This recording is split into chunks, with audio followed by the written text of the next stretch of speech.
We're good. Okay, good afternoon. Today is November 5th, 2020. This is the calendar meeting for CEC28, and the time now is 6:42, and this meeting is now in session. I want to welcome all of you to my fellow council members. I want to welcome all of you again. Great to see all of you on this call tonight, and to have all our wonderful leaders, educational heroes in our district with us tonight also. And not forgetting our support personnel who are with us today, from our interpreters and all those who are presenting from the DOE. Also, I want to thank all of our parents, our parent coordinators, our teachers, all of you for being here tonight. We are delighted to have you join us on this monthly platform where we can discuss things that's happening in our district from an educational standpoint and more and more. As I always say, we are delighted to meet here to exchange, but let's do so in a very, respectful manner. We love to have that. We love to have places where we can agree to disagree, but we can do so together as a community because we are the great 28 together. And at the helm, I will start off by doing a roll call with our district, our council board. So Vijay Ramjan, President, I am here. First Vice President, Barbara Williams. She is not here, she's excused. Second Vice President, Elena Amenova. Here. Recording Secretary, Erica Cooper. Present. We have our members, Ted Chang. Here. Micah Morrison. Oh, sorry, he's excused, yes. Robert Tamayev.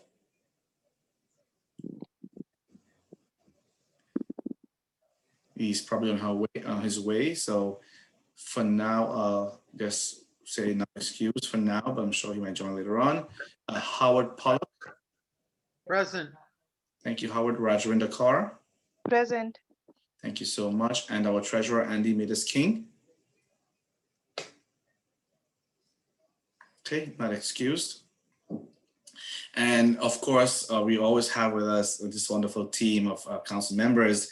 We are delighted to always acknowledge our amazing, ambitious administrative assistant, the wonderful Kreyòl Weiss. Thank you for being here, Kreyòl. Say hi.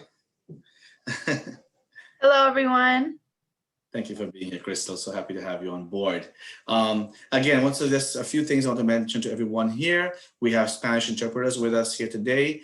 In a few minutes, I'm going to ask them after Dr. Pace's presentation to announce themselves again. So any parents who are now joining in can also, take part with the interpretations. Also, we will be disabling our chat because of many of you know at the September, I lost count, October meeting, we had a Zoom bombing incident where it wasn't pleasant for all of us who was on the call. Since then, we have been advised, and also we have made an intentional effort to disrupt these kind of things. So as a result, we have disabled the chat feature in this Zoom meeting here. However, at a later time after the presentations are finished and all the announcements, we will open up the platform. Our team will make the chat available to those who wants to make a public comment and to speak or ask a question. You'll have 15 minutes to do so. And directly after that, we'll close it off. And then that will be it for questions and answers. At the time when your names are called to present, we'll ask you to unmute at that point, those who have that feature enabled. Also for those who want to speak and make a comment, as we go through the list, the first to put their name to speak will be called you in that order, and then we'll unmute you to ask your question and then mute you back directly after. Again, this is just to make sure we have a very cordial and a very respectful meeting, but also very well planned and orchestrated meeting. I thank you all once again, and without further ado, I would like to welcome our very, very powerful and amazing, she's at the helm. She's the one that holds down the district. And it's great because of those who are great, themselves. And without further ado, our wonderful superintendent for District 28, Dr. Tammy Pate.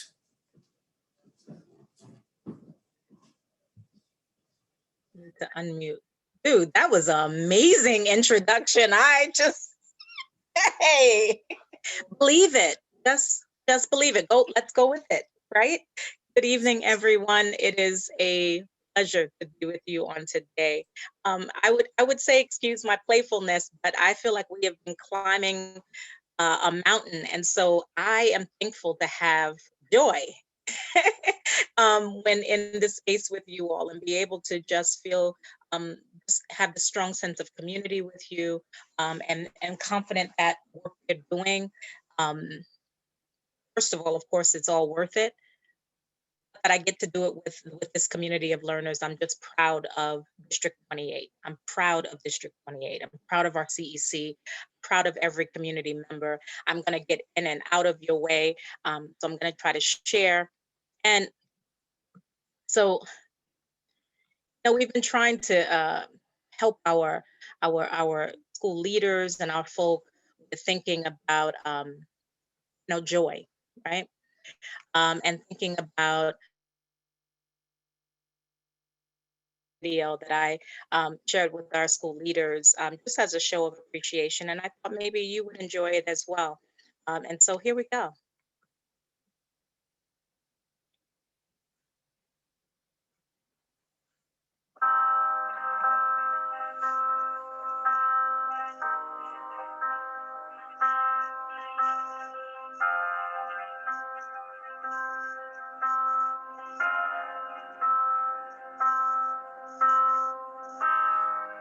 You're the engine that makes all things go, and you're always in disguise, my hero.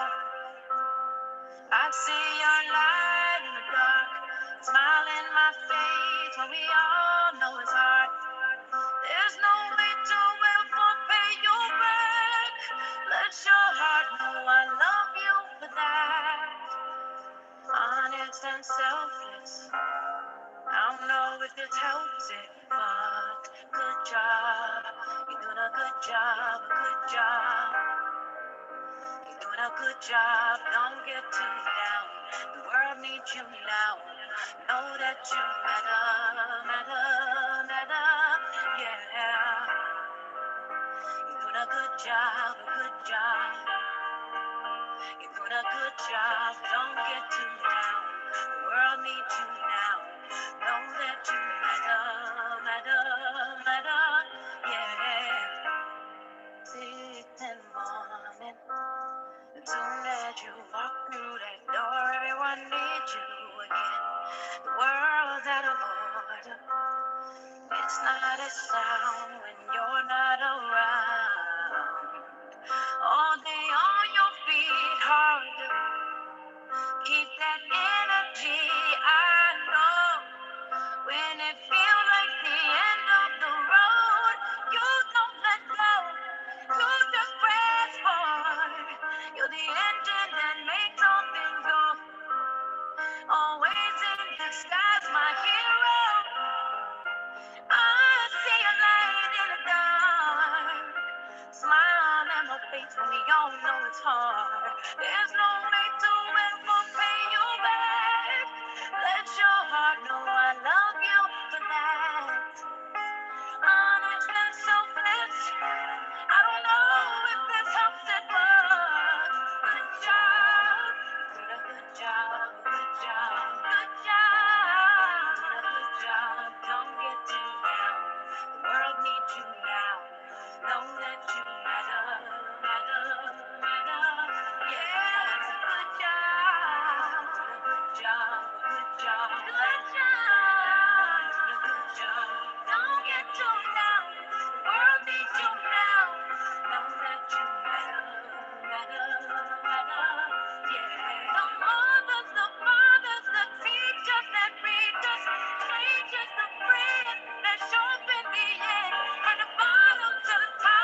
Doing a good job, everybody.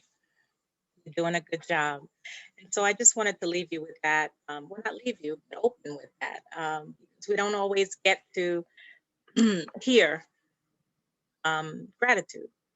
And I want to express gratitude, not just solely to our school leaders, our school personnel, our teachers, our support, our families, our parents who have been so patient through this whole new world. You're doing a good job. I want to talk to you really quickly about a few things. I wanted to share some of our attendance data, some of our enrollment data.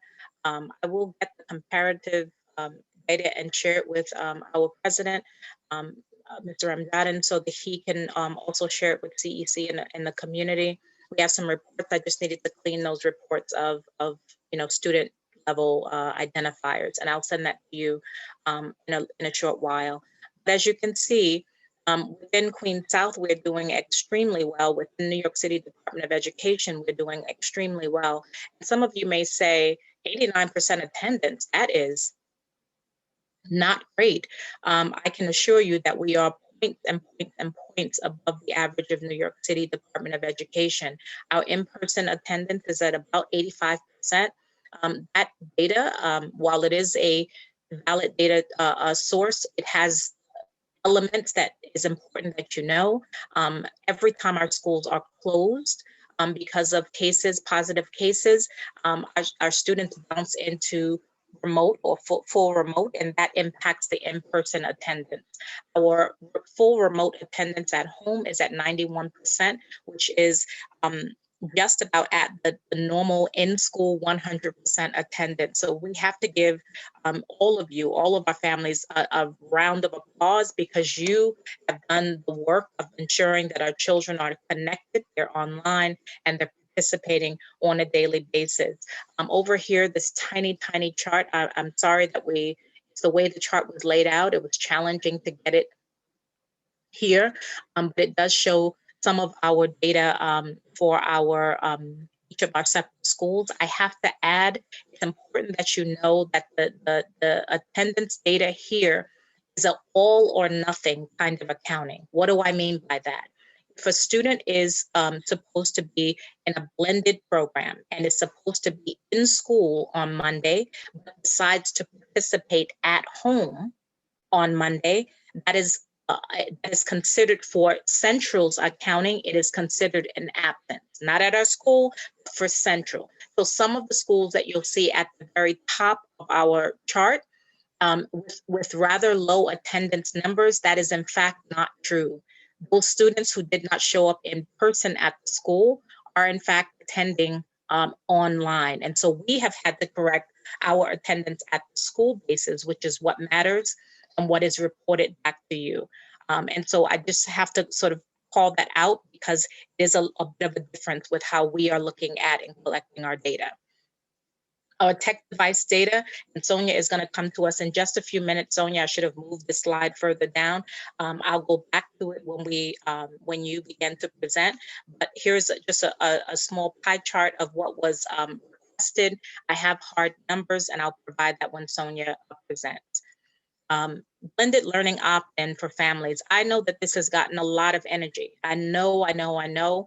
Our chancellor a couple of weeks ago, I think it was, or last week, announced that there would be a singular opt-in for blended learning. And that absolutely took families by surprise. It in fact took us by surprise. We did not anticipate that being the new sort of guidance. I can tell you that there's been significant pushback on the parts of our parent communities. And as I have heard, it is not formalized, and I don't have this on any authority other than being in a room in a conversation. There's been some intention and some thought of rolling that back and allowing for another opt-in to blended learning. Again, I'm very, very transparent and clear with you all when I say that I don't have that in any formal sense. It is just something that was said in a room, because there's been significant pushback for families. That being said, the window is open now until the 15th or 16th of November, so that if you decide you'd like to opt into blended learning, that's perfectly fine. There will always be a seat for your child in the schools.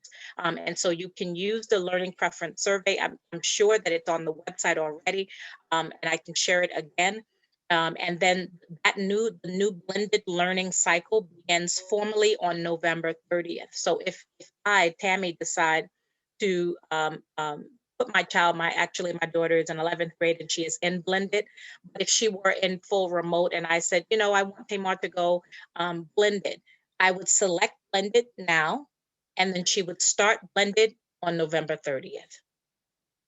So that's that note. Grading policy for remote and blended learning models. Now, this should have been a celebration. I hope it's a celebration, because what it really looks like, that I think Central really took a good look at some of the feedback we gave with regard to the grading policies, and the fact that schools and our families really wanted to have a greater say in how schools graded children for the marking periods, especially when it comes to moving to the next grade band. And so with this new grading policy, that has been addressed. K-5, schools select a grading scale for marking period and final grade. That has been what it normally is, but there are some caveats. We're going to keep some of the meet standard if you choose to have that. We're also going to not use failing grades, but rather needs improvement, that N grade. That will still be in place. So that families can have and children can have sort of a fail-safe in the event that they find they're struggling and need more support. And of course, NL is still a part of the case. It's used in cases where there's insufficient information to determine whether a student has met standards. So for instance, we have had probably more than 50 new enrolled children over the last 2 to 3 weeks. Obviously, those children do not have enough work to inform a grade. Those children would receive an NL in the report card, which is not weighted into a GPA, but a grade point average, but it does give them grade, some notation for the grading cycle. For middle school, a little more involved, the school again gets to select the grading scale. Yes. Just to kind of slow a little bit, I'm just thinking of the interpreters when I've had to do it just to try and catch up. Oh, sorry. I'm gonna also try to put a plug in, maybe that makes it. Thank you, Sonia. I appreciate, sometimes I go fast when I think I'm watching. Now we hear you less. You're low now. You can't hear me? Not as well as before. Now we can't hear you at all. Oh, see, I put an earplug in now. All right, is that better? Hopefully this is better. That's Hello? perfect. That's perfect. Okay, so no earplug, great. So 6 to 8, a really important period of time. School will select the marking, the grading scale. And for all of our schools, they have reverted back to pre-remote learning grading scale. So I'm sure that our families will feel excited about that, to kind of get some normalcy back with regard to student performance. Of course, we are also going to leave the NX grades, and the NX is really for students who, an NX for failing, and then there's a instead of failing, and then for 8th graders, they will have the opportunity until August 2021 to make up any NXs they have in on their report card. So an 8th grader still has an opportunity until August 2021 to make up any coursework they received an NX for. But the grading scale is going to revert for almost all of our schools back to the pre-remote learning scale. A grade of P can also be selected for parents. For instance, if a child just is really struggling in a content area that they would prefer to be in person, they need greater support, they pass the class. You may not want that 65 on the report card, right? You pass the class, but you don't want the 65. You can opt for a P grade, a passing grade, and it will not be factored into the GPA. And so I'm going to also just talk really quickly about 9 to 12. We don't have any at the moment, but 9 to 12, an important space as well. Schools, all right, I'm sorry, they're texting me maybe to tell me to slow down, sorry. Okay. Schools are selecting their own grading scale. For high school, obviously, they're going to use a 4-point or a numeric grade scale. Students can earn an NX and be allowed to make up the work to address that NX instead of getting a failing grade. For students, again, who get a grade maybe they're not the proudest of, they can opt for a CR, which is a credit, which is not averaged into the overall GPA. Alternate assessment grading policy. Most of our alternate assessment schools and communities are D75, and also in our community schools, there are many students who participate in alternative assessment.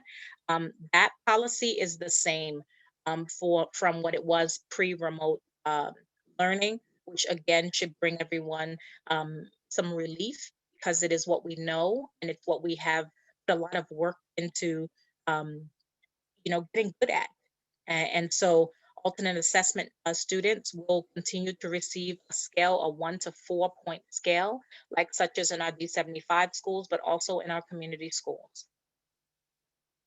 Admissions, not a lot to say about this yet because we haven't gotten much feedback, but I should tell you, and it looks really similar for both. Middle school application is not yet open, and obviously it will not close on December 4th. Obviously it will not, and you will have additional time to apply. That guidance, when it comes hot off the press, our president will get it and we'll be able to share it. As soon as we get it, you will get it. We've not gotten it yet. High school admissions, again, high school admissions application is not open. Obviously, it will not close on December 4th. You'll have additional time. Registration for specialized high school admission is not open. It obviously will not close October 21st. You will have additional time. Dates and locations for high school fairs, specialized high school admission tests, all of those things that we normally would have in our hands already have not been put out yet. When we receive it, we're going to blast it everywhere we can think of so that you'll have that information in your hand and can move forward in making decisions for your children. And now I'm introducing our family leadership coordinator, Sonia Rueda, so that she can share some of so many things she's being a champion for within our district. But I'm going to turn it over to you, Sonia.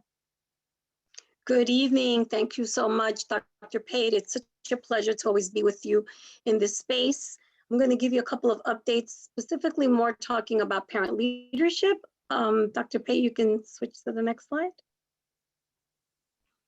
So regarding the remote learning devices, every month I report to you how challenging it is, and it just gets worse in terms of the obstacles. And if you can just imagine, we're trying to get devices to students, and in the process, some students lose their devices, they break. And so now we're trying to replace those devices as we're trying to get new ones. So it's rolling, an ongoing rolling cycle with devices. The DOE has purchased an additional 100,000 iPads to be distributed within the next 6 to 8 weeks. And so the supply will allow us to meet the needs of those students. The main thing is going to be, and that's where I support our schools and our parent coordinators and our technology liaisons, is to make sure that we know the actual number of students that need devices. So it's very important that if you need a device, let the school know. They have to put that report in.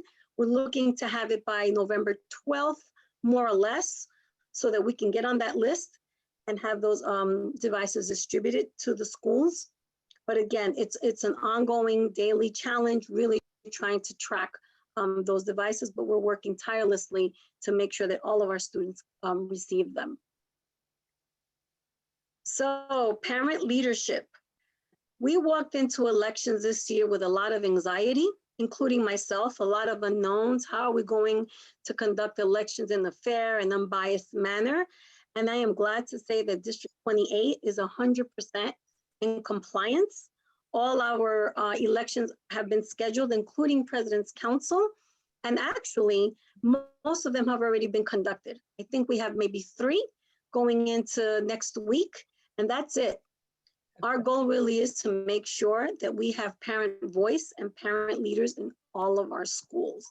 And so I'm very proud to say that I've had the opportunity to chair some elections with our President's Council, with Shirley Aubin and Jessica Zillow. And every school has been very interesting with their own challenges, but the great thing is seeing how successful we've been able to push forward.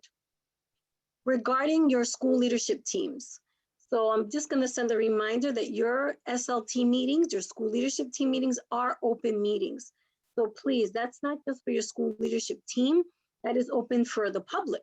So you can attend any school leadership team, but definitely your school, please make sure that you attend. The wealth of information that you get when you're sitting at that table is amazing. Really, you get to see the actual work, the conversations, and more importantly, you have a voice. If you're an observer, you can connect with one of your parent representatives. That's what they're there for. So please make an effort to attend your school leadership team meetings. I've already shared the dates with our CEC council. So all of our schools have their dates scheduled for the year. That was not an easy task, but we do have them. And I am in the process now of sharing our dates with the Queen's Ledger so that, again, anyone in the public can attend any one of our meetings. Title I, so for those of you that are in a Title I school, we will be offering, District 28 will be hosting a Title I PD, professional development session for the core SLT members. So that is the PTA president, the UFT chapter chair, your principal, and your Title I representative and alternate. So we're gonna offer 2 different sessions, one November 18th from 3 to 5, and December 7th from 10 to 12. So the flyer literally went out today. So you're hearing the information. You just received it this evening. We're excited. We hope that you will join us, and the registration links are already up. So feel free to sign up if you're a Title I school, and even if you're not, you're just curious to find out, everyone is welcome. And last but not least, on the topic of professional development, I am excited to say that we put our schedule together. So we will be offering all the sessions that so many of you have been asking for. So 12 sessions will occur between now and the end of November, AM and PM sessions for all the different roles regarding parent leadership. So whether you're a parent leader or just a parent that's curious to find out what is this all about, what's the buzz about being a parent leader and why it's important, please come to the trainings. I can't guarantee it's going to be as fun as when I do them in the building, but I will certainly try and make it as engaging for all of you. And again, I think the ultimate goal is that you have the knowledge so that you can be an empowered voice at the table. So you know what the questions are. So when the Department of Education starts throwing their jargon, SLT, A660, RD, all of these acronyms, you can say, wait, I know. Let me ask a question. I have a comment. So please join us. We're more than happy to have you. And my information was on the slide, and I can always put it in the chat if you have any questions. So thank you. Excellent. Thank you so much, Sonia. I also want to, it's not late breaking news because we did share this with you before, but I do want to say that we have been very gracious recipients of some mega support from our elected officials and the NAACP, who together with the, I'm sorry, let me close that. Together with the New York State Conference Educational Equity Initiative Connect All Kids Project, that is a mouthful, also in collaboration with Representatives Corey Johnson, Danique Miller, and Adrian Adams, have donated over 1,000 Chromebooks for 16 schools. Now, I know you heard the magic number of 850, but guess what? Our own principal, Pat Mitchell of PS48, did her own sort of beating the concrete and knocking on doors, and was able to gain an additional 200 computers from our Representative Adrian Adams' office. So that brings us over 1,000 computers into the hands of our children. It is a 3-year program, a dream project of the Honorable Hazel Dukes to provide technology-based solutions to underserved children. And it is a $1 million grant for over 3 years. It includes professional learning, where principals, teachers, and families learn together to expand students' ability to engage learning through the use of technology. And I attend some of those meetings as well. Sue Kong in our office has been an absolute champion. I think when they first came to us, and Sue, you can correct me if I'm wrong, they really only wanted to give us about 300 computers, 400 computers, something like that. When Sue got finished with them, not only were they sweating, but we had run their pockets and was able to get 850 computers out of them.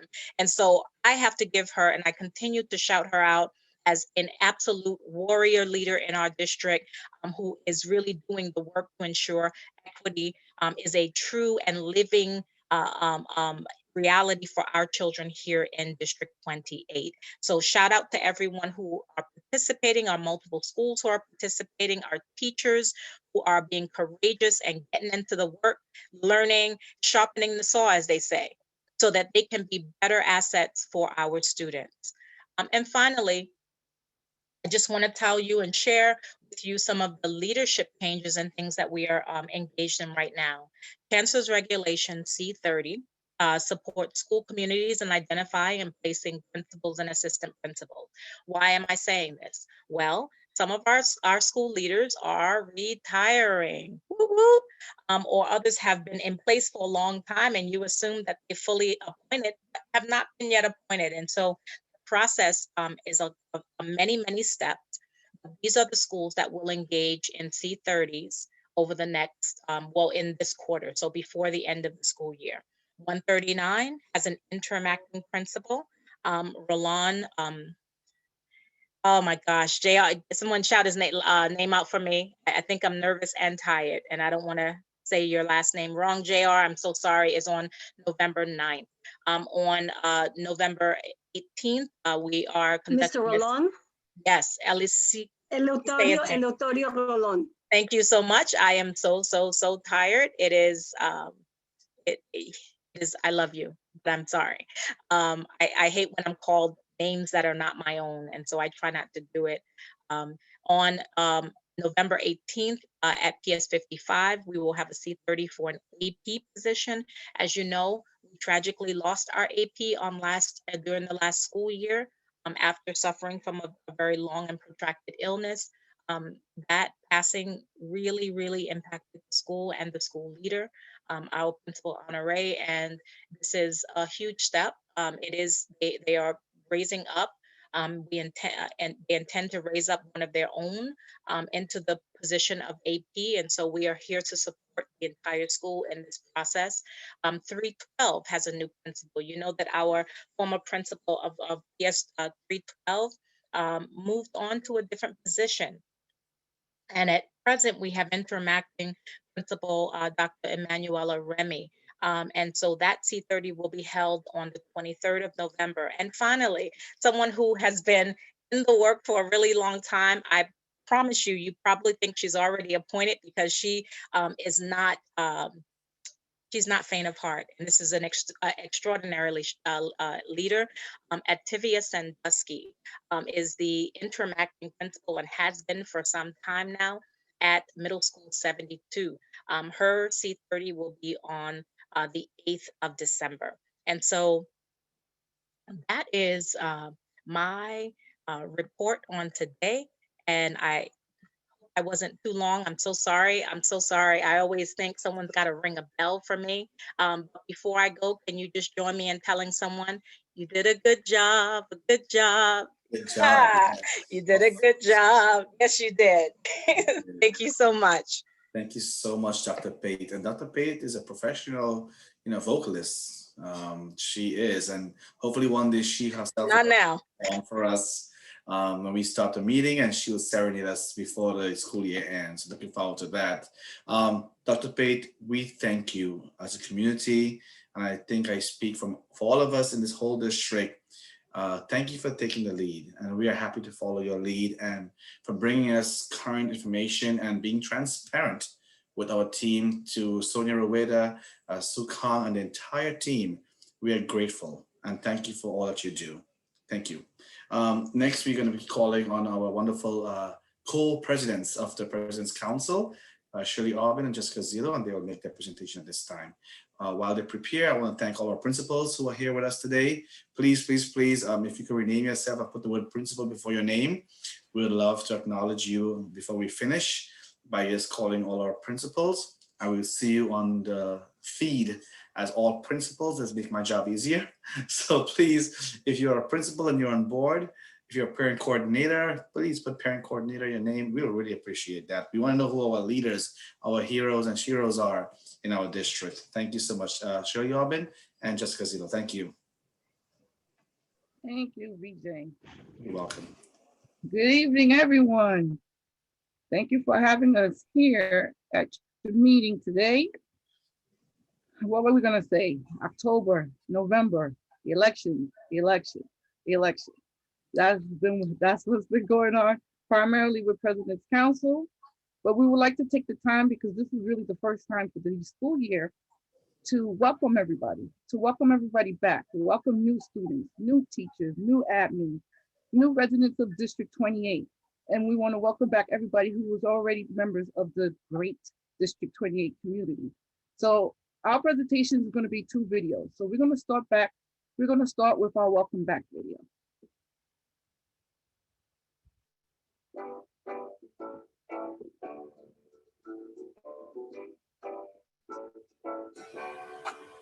Welcome back.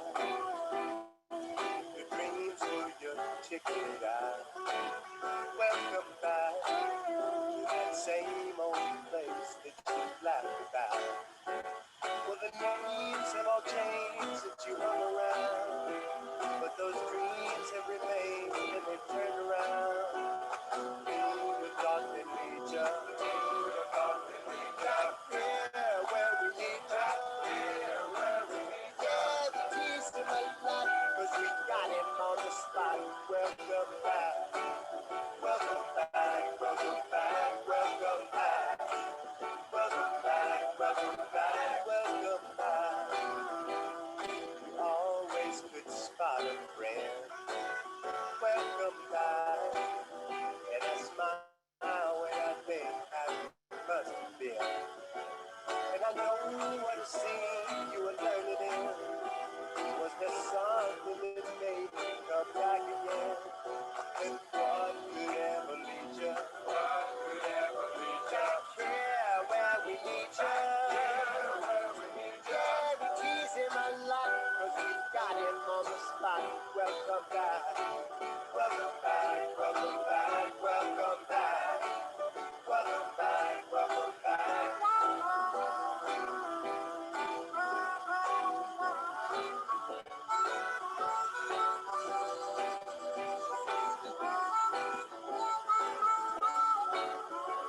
And I know what scene you were learning in. Was there something that made you come back again?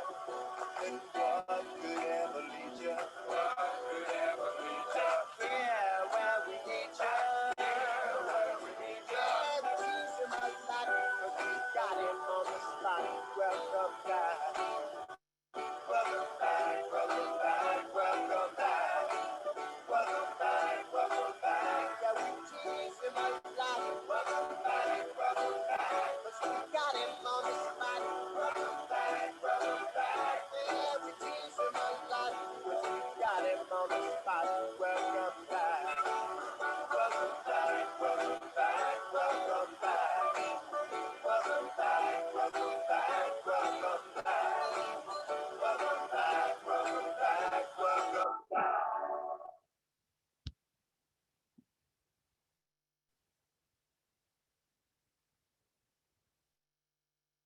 Okay. So the next video is going to be celebrating parent leaders, parents, school community, the school, admin, because why? Because you make District 28 great. You are the base. You are the root of our greatness for District 28 community. So we're going to show a video celebrating District 28 schools.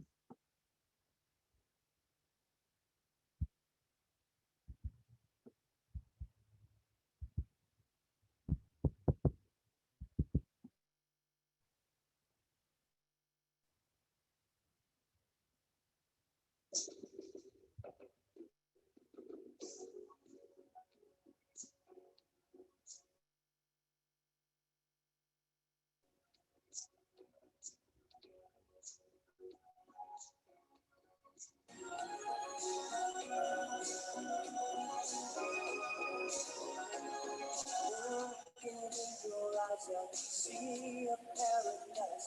This world that I found is too good to be true.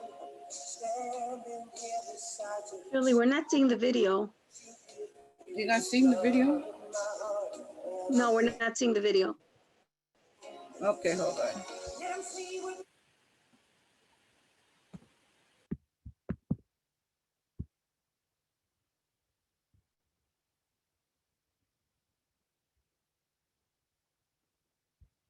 What are you seeing? That?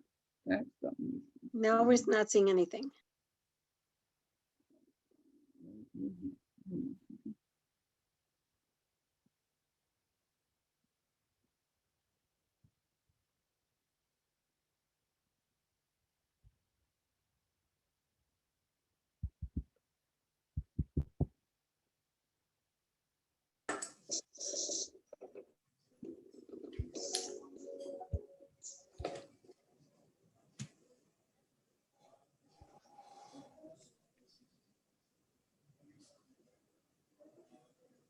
Would it be possible to skip the video for now and just continue? I'm trying to get my Zoom back. That's the problem. Hold on a second. There we go.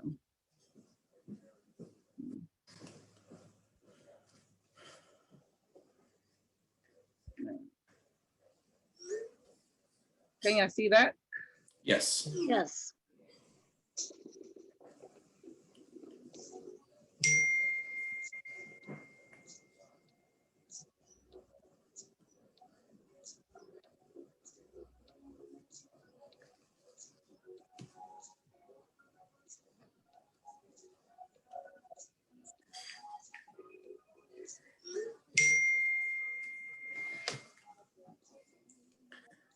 Now we can't hear the sound, Shirley. Can you hear it now? Yes, thank you. Yes.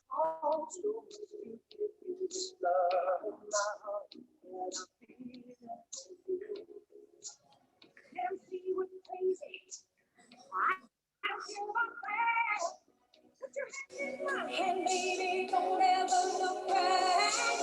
Let the world around us just fall apart. Maybe we can make it if we're heart to heart. We can build this thing together, standing strong forever. Nothing's gonna stop us now. If this world runs out of lovers, we'll still have each other. Nothing's gonna stop us. Nothing's gonna stop us now. I'm so glad I found you. I'm not gonna lose you. Whatever it takes, I will stay here with you. Take it to the good times, see it through the bad times.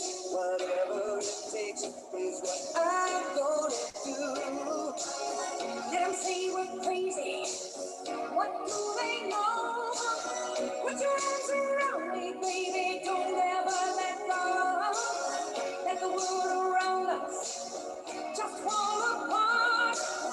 Maybe we can make it if we're heart to heart.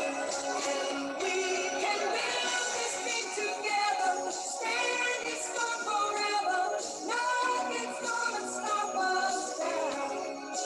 If this world runs out of lovers, we'll still have each other.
Thank you so much, Shirley and Jessica.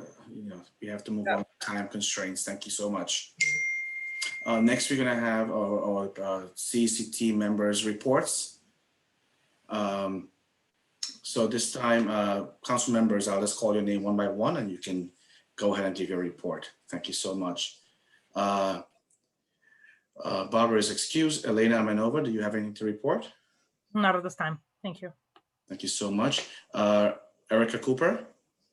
Hi, everyone. I know Howard will be giving the presentation later, but I just want to let everybody know that we did file pursuit about the incident of the Zoom bombing. So I'll wait to Howard to tell the rest. So thank you. Thank you so much. Ted Chang. No report, thanks. Thank you, Ted. Howard Pollock. Thank you, VJ. Thank you, colleagues. Thank you, Dr. Pate. With regard to the incident of Zoom bombing, there are two issues to report. Number one, the actual Zoom bombing incident is still being investigated by the NYPD Detectives Bureau now. We will have more information for you. The second involves the way VJ was treated at the 113th precinct when he went to report the incident of Zoom bombing. And VJ was alleged to be not a person of color, so as not being able to report the incident. That exact incident with the 113th precinct as well is being investigated by the NYPD Detectives Bureau, who have received information that VJ supplied to me concerning the incident slip that was given to him. I will have more information for the CEC when they get back to me. Thank you. Thank you, Howard. Rajwinder Kaur. Yes, good evening, everyone. Nothing to report so far, but just want to let everyone know I'm your voice. So if you are behind just because of the language barrier, I am there for you as a Punjabi speaker. You can let your question up and I can translate you and get your answer back. That's what I'm doing with the other parents too. Some of us are having the problems with the technical issues or the devices. They do came to me and let them help them out with the devices, and they did get it. Thank you. Thank you so much, Rajwinder, and thank you for offering your services. Just to piggyback on that, many times parents ask us, can we get this language on, this interpreter, that interpreter? We have to show a need, my dear friends, to really get multiple interpreters on a call. So if you are here today as a person of a different native language, or you would like to have interpreters for your language, we want to see that you are here, and then we'll know that there's a need. So then we can validate our requests to the DOE to have interpreters. We want to be able to provide interpreters in every language, but that we don't have that access to do so. But we will try our best. And thank you, Rajwinder, for doing that. I appreciate it. My report, my dear friends, today, I just want to say thank you to all of everyone. I just want to share something, how crazy this coronavirus is. This past Monday, my kids they were invited to one of their best friends' birthday parties, and they went to the party, my 3 kids. And when the day came back home the next day, we got a call from the mother of the child who told us she tested positive for coronavirus, right? So my kids are being quarantined now, and I pulled my kids out of school because of the rise in coronavirus going around. Now, why am I choosing to tell all of you fellow parents and parent leaders this story? Because we're a group, we are one district, right? And sometimes we think that we are invincible, and it's not going to happen to me. It's not going to come my way, but it comes in ways that we don't even know. And while we're keeping our kids home from school, to prevent coronavirus infection, now they went to a simple, right? That we will think, yeah, the best friend, the buddies, cousins' birthday parties, and we don't know where those family members are going. So I am sharing my experience to you, fellow members, and the holidays are coming up. Thanksgiving is coming up, various religious celebrations coming up. Please, please, please. So far, my kids did not test positive. They have not shown any signs of anything, but we know kids could be asymptomatic and we just don't know. So I am keeping a close eye on that. And I myself, I interact with them closely. So I am keeping an eye on myself also. I'm asking all of you to please be vigilant. Be vigilant and ask yourself, does your child have to go to that event? Does your child have to interact this year in that party?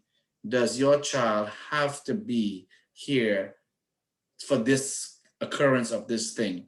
If the answer is no, I agree with you, because maybe they could be here live and be here next year when things are better, we hope. So please, please, please. I saw one principal so far, John Greco. Thank you so much for being here. Principal John, you're always on board with us. Again, if there's any principals on board, please put it up. I'll ask Crystal to please share her screen for the resolution I plan to put forward today. So as many of you may have received our monthly calendar and business meeting notice via email and various platforms, I also included on that notice with my fellow council members a resolution that I would like to put forward to the council to vote on. Additionally, for my fellow community members to look at and to have any questions they want to have, you can ask me after I finish presenting and when we have the question and answer part. District 28 is very diverse. It's one of the most diverse districts in the whole city. Queens, as we talk about diversity, inclusion, and equity, all that stuff, is very diverse too, right? And on the calendar, the school calendar, every major religion and religious group have a holiday that is acknowledging their special day, right? And we many Hindu and Buddhist and Sikh and Jain and followers of Hinduism and those who practice these various cultures celebrate Diwali. And Diwali is one of the most sacred holiday for many of those groups that I mentioned before. Unfortunately, our chancellor, talks about equity and excellence and inclusion. However, it cannot be equity for all if some are not given the same opportunity, especially when we keep saying that, it's only fair that our children who do celebrate Diwali is given the same respect. They are given the same, they're not punished by taking a day off from school, or their grade is not affected because they choose to follow their religion. That is one of the basic rights that we have, as citizens of this wonderful country. And, we are happy for everyone. So in this resolution, it was outlined why. Crystal, can you please scroll down? Also, not too fast, so our community members can see where this is coming from. Can you scroll up, please? I'd like to read it for people. And it says here, according to resolution, the Community Education Council D28, CEC28 is comprised of parents who have been elected to appointed to serve as stakeholders of the district, representing over 40,000 public school students and their families. The following resolution offers CEC28's position on the New York City Department of Education to establish Diwali as an official holiday for New York City public school students. And I'm not going to read the entire resolution. It was posted publicly on the link that anyone could have read it if they wanted. I'm happy to answer any questions. Later on at our business meeting, we will be voting on this resolution. We will be the first district in the city as a CEC to push from a community-based level for a resolution like this. And my intention is to encourage other CECs to also establish similar resolutions, so we can voice our concerns for equality and justice for all that live in the city here. So that's my resolution that I will be presenting today on behalf of our District 28 parents who do celebrate Diwali. That's all for me for now. I want to move right ahead to our special guest today. First, we have Jewel Ghosh and Charlene Cordon. They are from the public health, they're public health educators from New York City Department of Mental Health and Mental Hygiene, Environmental Exposure Assessment and Education Program, and also the Education and Community Partnership Unit. And they will be presenting very important topics for us today. So I definitely hand over right now the platform to them to do their part. Please. Okay. Good afternoon, everyone. I wanted to first say thank you to the council board, to the principals that's in the audience, the parent coordinators, the parents. Thank you for inviting Jewel and I to this District 28 council meeting. So thank you. That's our information. So Jewel Gosh is actually our public health educator too, who will be doing most of the presentation. I'll just be introducing certain parts of the PowerPoint. And if you have to reach out to us, that's our email address at the Healthy Homes, ecp@health.nyc.gov. And that's our general number if you need to give us a call at 646-632-6023. I just have to remind everyone, we are working remotely. And so if you do call us, just leave a message and we'll definitely give you a call back. Next slide. So Jewel and I represent the Education and Community Partnerships Unit. And what do we do there? So one of the things we do is we provide workshops, trainings throughout, we work throughout the 5 boroughs. And one of the things we do parent talks. So if you have a group of parents and you need to be educated, that's what we do. And we also reach out to women who are pregnant to inform them about what we do. We also do presentation to older adults. So we work with different senior center, different programs, and provide, again, a slew of presentation. We also do staff training. So if an organization is interested in learning about our topics, we could also come out, virtually and provide information to their staff and also to the community residents such as this. We also do resource events. So if you have any virtual events, since we are working remotely and you wish for us to just educate the community, we will be able to provide that. So what kind of topics do we present on? So we present on lead poisoning prevention. Many of you know about lead poisoning. And we also talk about lead sources. We also have, during COVID, we decided to add an additional topic. And the topic is cleaning your home safely, which is very important because, many parents, they use different items in their homes. And some of those things are, a health risk for the children, the young children that they do have in the home. So we share that information. We also give information on mold prevention, how to clean up if there's mold in the home, recognizing it and what to do. We talk about pests in the home, as you know, that's these are all, asthma trigger if there is an asthmatic personnel in their home. We also do window guard safety. So as you know, there are rules about window guard if you have young children in the home. And for seniors, we do falls prevention for older adults. And we also have a presentation we call the Healthy Homes Overview, which is an overview of the different key messages of all the topics that you see. So lastly, I wanted to say that these presentations are offered in English and Spanish. And Jewel, who speaks Bengali and Russian, and we have him now working with us and is able to do presentations in those topics. And lastly, I wanted to mention we have a professional training which is open to agency staff who works with families, which we call the ABCs of environmental health. And it is basically all the different environmental hazards topics that we present to them. And we also have another training for any staff that works with older adults, which we call the Creating Healthy Homes for Older Adults. So that's the educational or workshops and services that we provide. And Jewel is going to go into more things. Go ahead, Jewel. Yeah, thank you, Ms. Charlene, for introducing me. Thanks, CEC28, for giving us this opportunity to speak to the respected audience. We have some educational materials in 14 different languages for the community people. They are available online, and also you can call us at 646-632-6023 to get more information about them. For example, this tooklet says about integrated pest management, meaning how to easily control pest problems. Next is a brochure gives information about consumer products such as health remedies, spices, cultural powder may contain lead, mercury, or arsenic. Here is a toy safety tips brochure. So holiday season is approaching, parents will be buying toys for their kids. So this information will be helpful to choose a safe toy.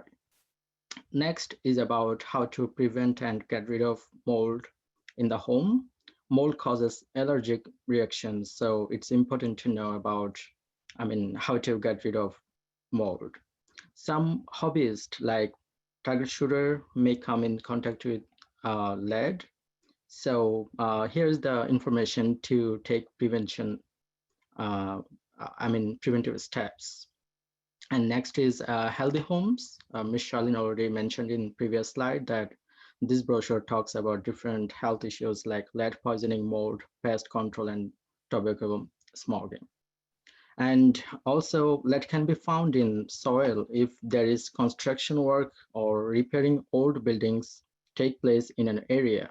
So this is a tip on safe gardening by reducing exposure to lead contaminated soil.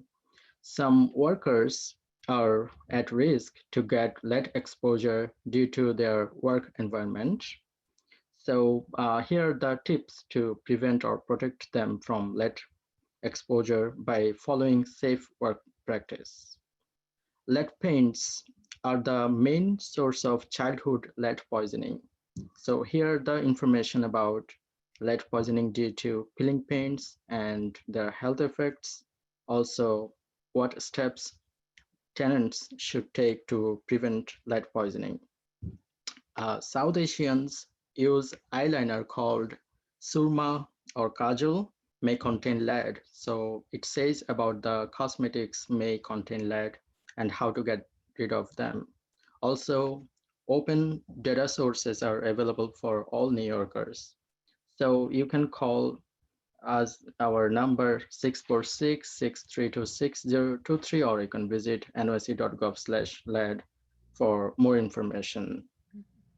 And I wanted to add before Jewel goes, just to let you know that all these materials are actually online. So you could actually go to the website, which is the www.nyc.gov/lead, and access them. And there's some of the materials we have in various languages. We have some brochures as in about 14 different languages, and it is available for free and you could be able to print. Go ahead, Jewel. Yeah. Yeah, thank you, Micheline, for adding the information. And as you mentioned earlier, our information line is 646-632-6023. We provide multilingual information to the general public on lead poisoning prevention and other home health hazards.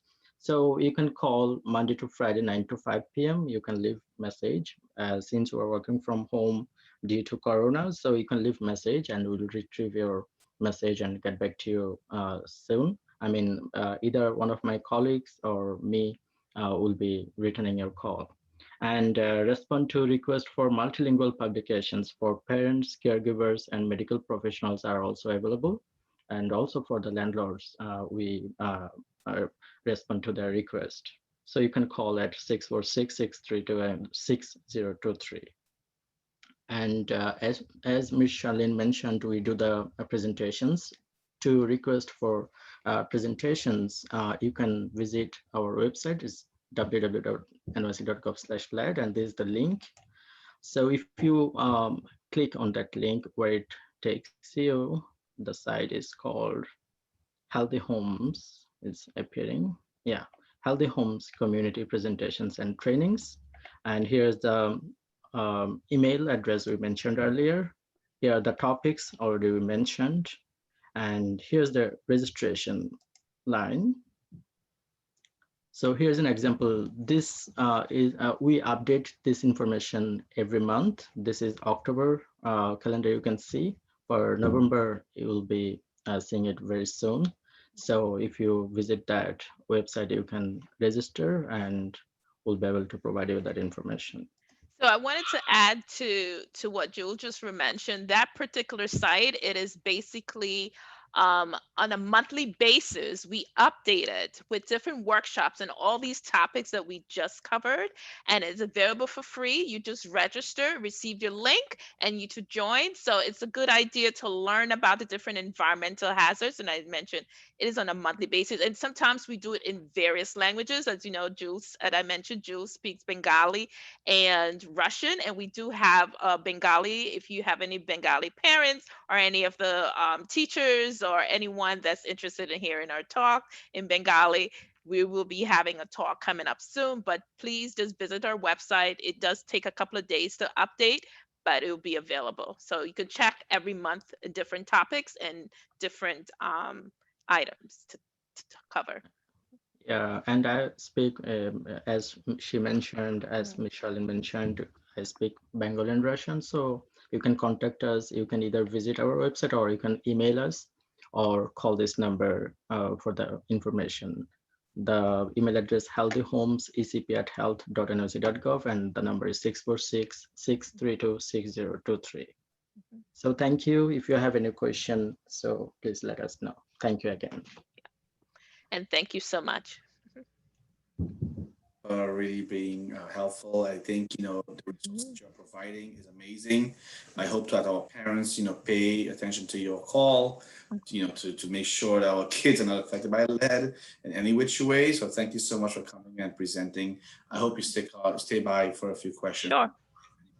Thank you so much. We will. We hope to bring you back every year at our council to present and a few words. I'm sure Crystal will save your information and we'll recontact both of you. Thank you so much. No problem. At this time, my dear friends, we have the wonderful thank you again, who is our FACE liaison from the DOE, who has been wonderful and really helpful with the CEC. I'll ask her to fill us in with anything that we need to know that was not mentioned before. Bibi Matadin.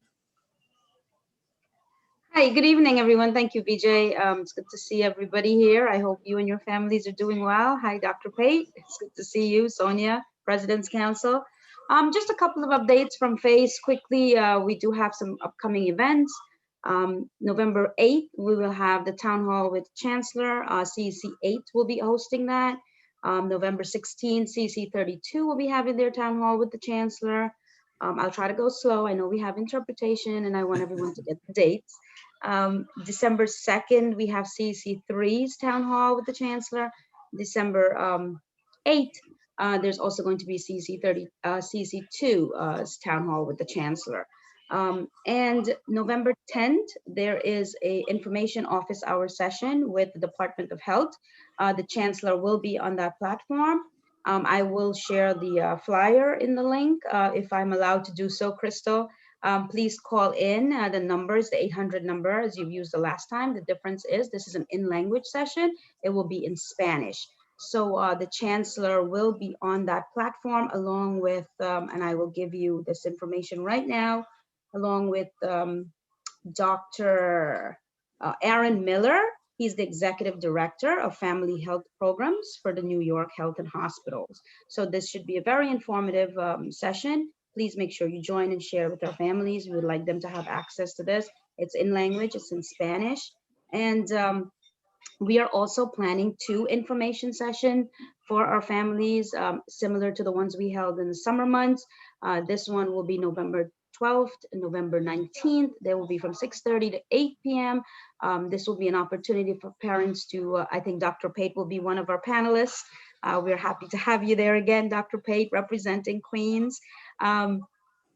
You will have an opportunity to ask a question and share experience during the school year 2020-2021. So it's not a scripted event. You will be unmuted and you will be able to ask your question and get an answer. Flyers should be out tomorrow. We will be supporting languages in Spanish, Mandarin, and Cantonese for those sessions. We also have, I want to say CEC trainings coming up as well. The next one will be on November 23rd. It will be from 6 to 8. This session will be tailored specifically for CEC members, roles and responsibility of CEC members, and the administrative assistant. We will also be having another FACE training for capital plan for CEC members, and this is where you get to talk about budgets and what you need for school buildings with the SCA. This will be hosted November 30th, 6 to 8. Those links are forthcoming along with the flyers and phone numbers. So I will put the info office session for the DOH in the chat, so everyone will have that. Thank you, VJ, for the opportunity to share the upcoming events from FACE. We are happy to always have you on board, and please always let me know, hey, I want you to report at every meeting, please. We really appreciate that. And we'll have those dates and times up on our website. Crystal will have it up by tomorrow, so our community members can really go to our page and get all those dates. Thank you so much for all that you do. We appreciate you. Before I call our next speaker, our last speaker for tonight, I just want to acknowledge something that happened that is being swept under the rug very slowly but quietly, that the DOE is asking our administrative assistants for the CECs to furlough 5 days, right? And it's also unfortunate that these individuals who serve day in and day out to our councils and our parents, that they have to pay a price because they have budget cuts. Yes, we all have to pay a price, but why 5 days, right? Why not from the top up, right? They can take one week off, and that'll cover the whole budget cut for all of our administrative assistants, because their salaries is what it is. So I think it's unfortunate, and I'm raising a call, and I am making a very clear echo, and I intend to write a letter and bring it to our CEC to get it approved and to make it our voices heard, that this is a clear disrespect to CECs, to our administrative assistants, and we are calling them out on it. So, and my community members, please note that they have asked all the council members. As a matter of fact, our dear Crystal have to submit 5 days to furlough without pay, right? To stay home and just sit back before November ends.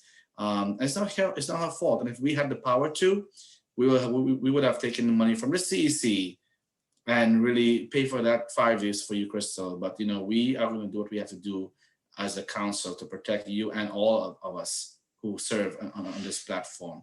So last but not least, my dear friends, we have I want to acknowledge Sherry Algredo from Community Board 9. Thank you, Sherry, for always being here, for the great work that you do. And for Heather Dimitriadis, I'm sorry if I pronounced it correctly, from Community Board 6 for being here. You're always at our meetings. We acknowledge you and we thank you for being here too. Last, my dear friends, we have our family field language access coordinator for Queens South from the New York City Department of Education Borough Office, Samir Kraja. Can you please do your presentation at this time? Thank you so much.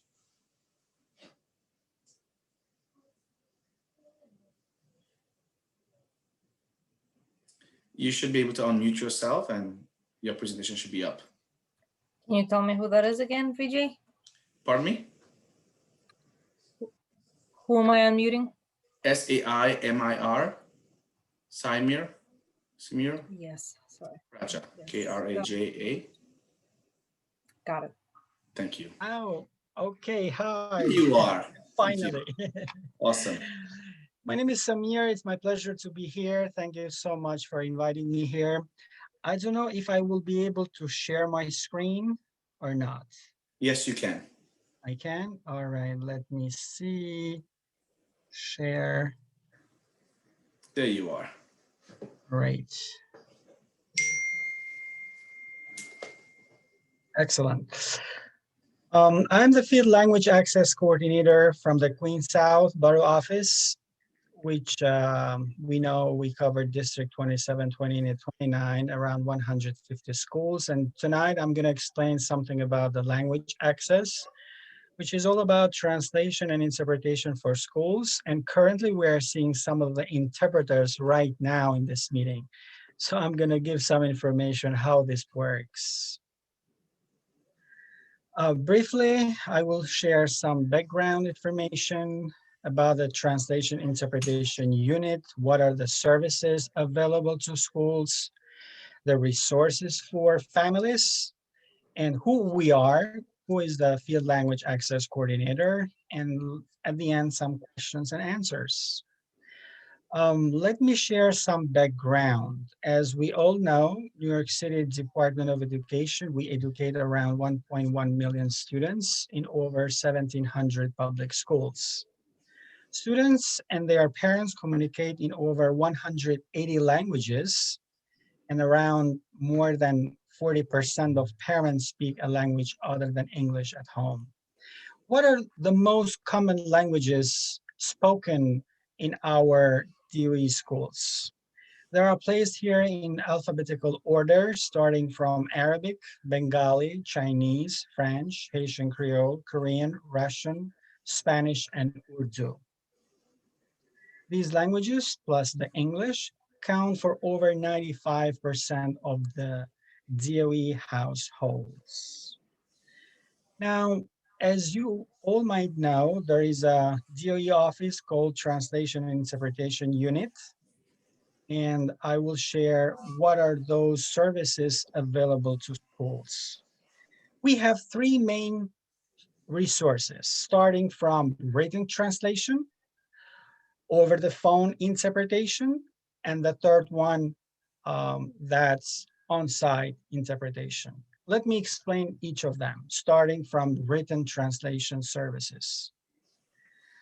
As I said, the TNI unit, the Translation Interpretation Unit, they provide support to our schools and also central offices to translate documents that are parent-facing documents, and they cover the top 9 languages.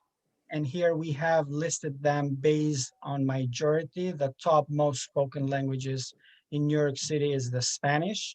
The second one comes the Chinese, Arabic, Urdu, Bengali, Russian, French, Haitian Creole, and Korean. What about if the school needs help for other languages?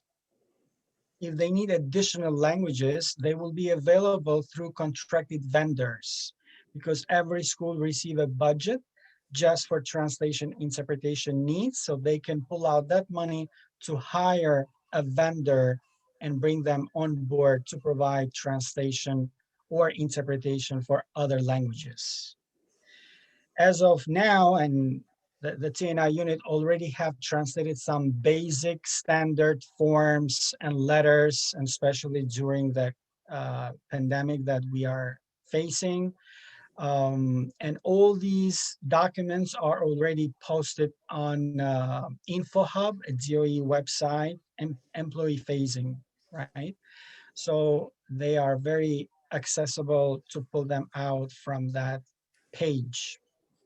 Now, if the schools need more information, they need to contact their language access coordinator, which I'm going to explain later on who is this, right? And also they can reach out to the field language access coordinator for support, which is one of them is me, right?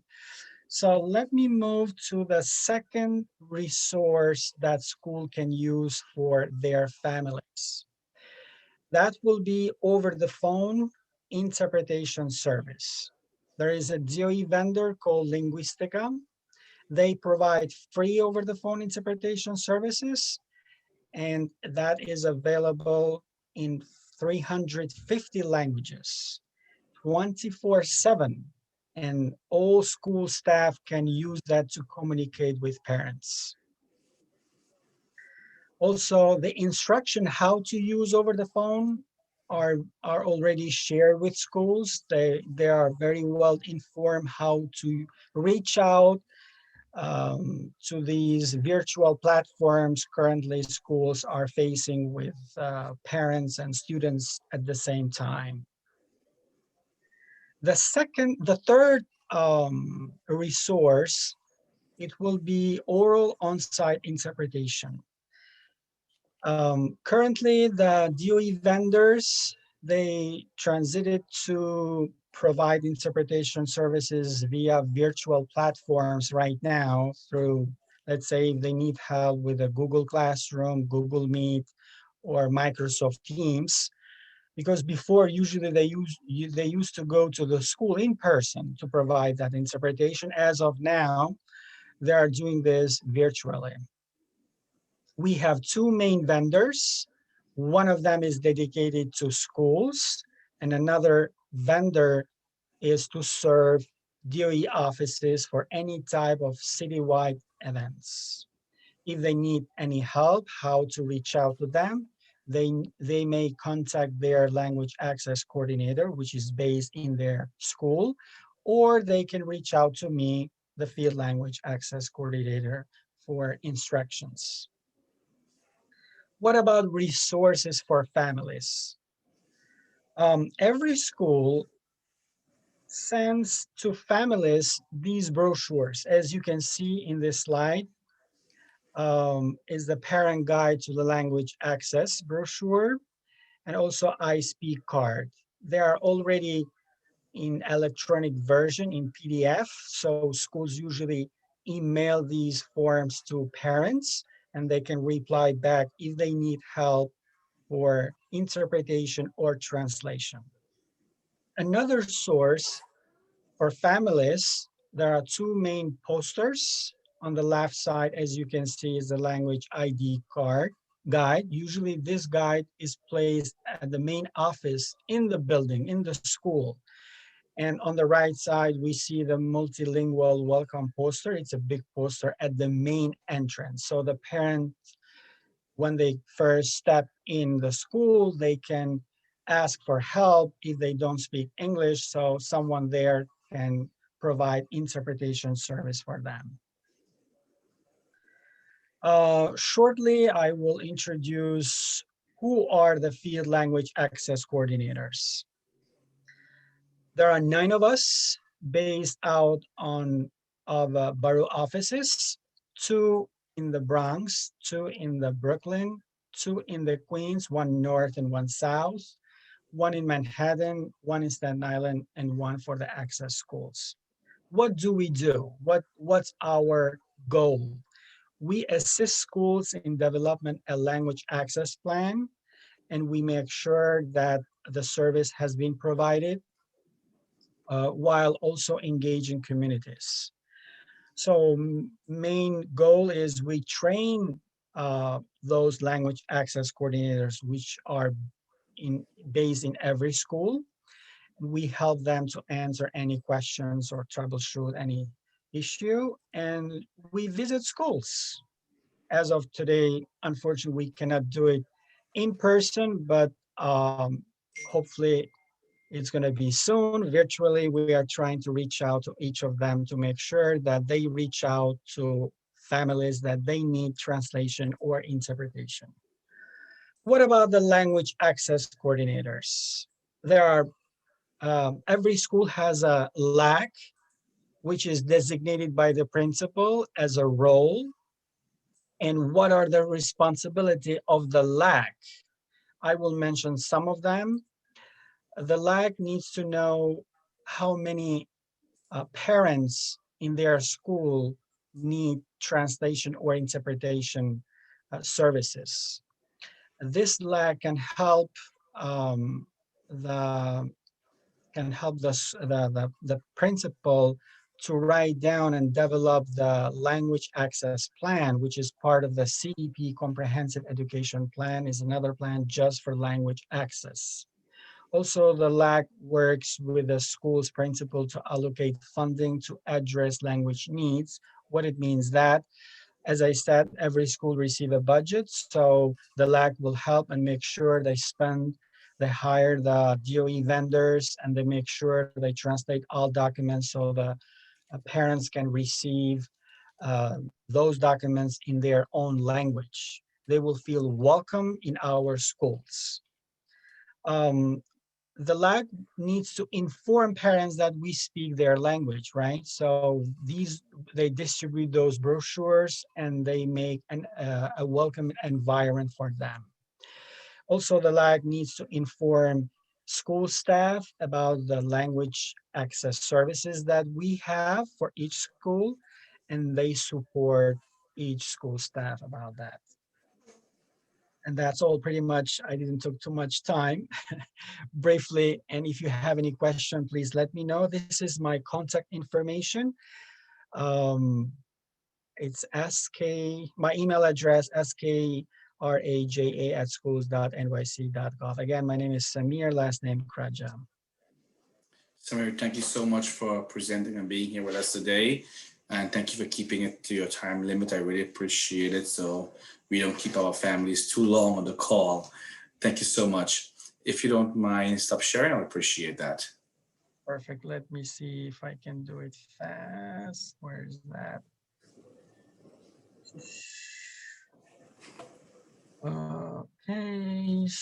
I got you covered. All good. Perfect. Thank you. Awesome. Thank you so much. I just want to bring to everyone's attention really quickly that there will be a town hall happening on, let me get the information, a virtual town hall happening in the forest for the foresters in Regal Park, but anyone can attend that forest. That town hall is taking place on Monday, November 9th at 6 p.m. We will be posting this on our CEC website.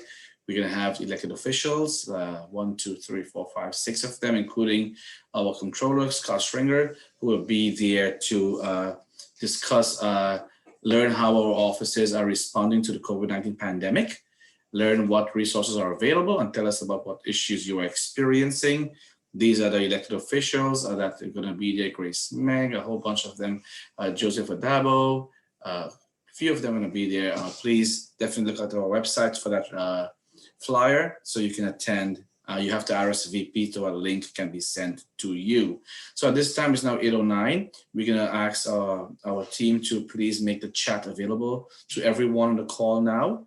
As we do so, as they write the word speak and their name, so that way we can call you one by one to ask your question or make a comment. While we do so, I'm going to ask our fellow council members, first, do you have any questions for our presenters or Dr. Pate or anyone? This is your call at this time to please do so. Chat has Yes. been enabled at this time. Thank you. Thank you, Lena. Howard? Yes, BJ, I have a question for Dr. Pate, please.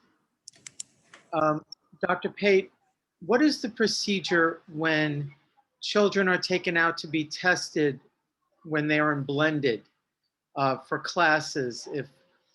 How much time do they usually lose? And what does it all look like, please? I can, I'm looking at a couple of our principals here. I hope that was for me, who can also talk about what it was like in person in the building. And so principals, you can absolutely jump on. I can tell you that Test and Trace does try to limit the children's time outside of the classroom to minutes. It's maybe 10 or 15 minutes outside of the classroom, and then they're returning back.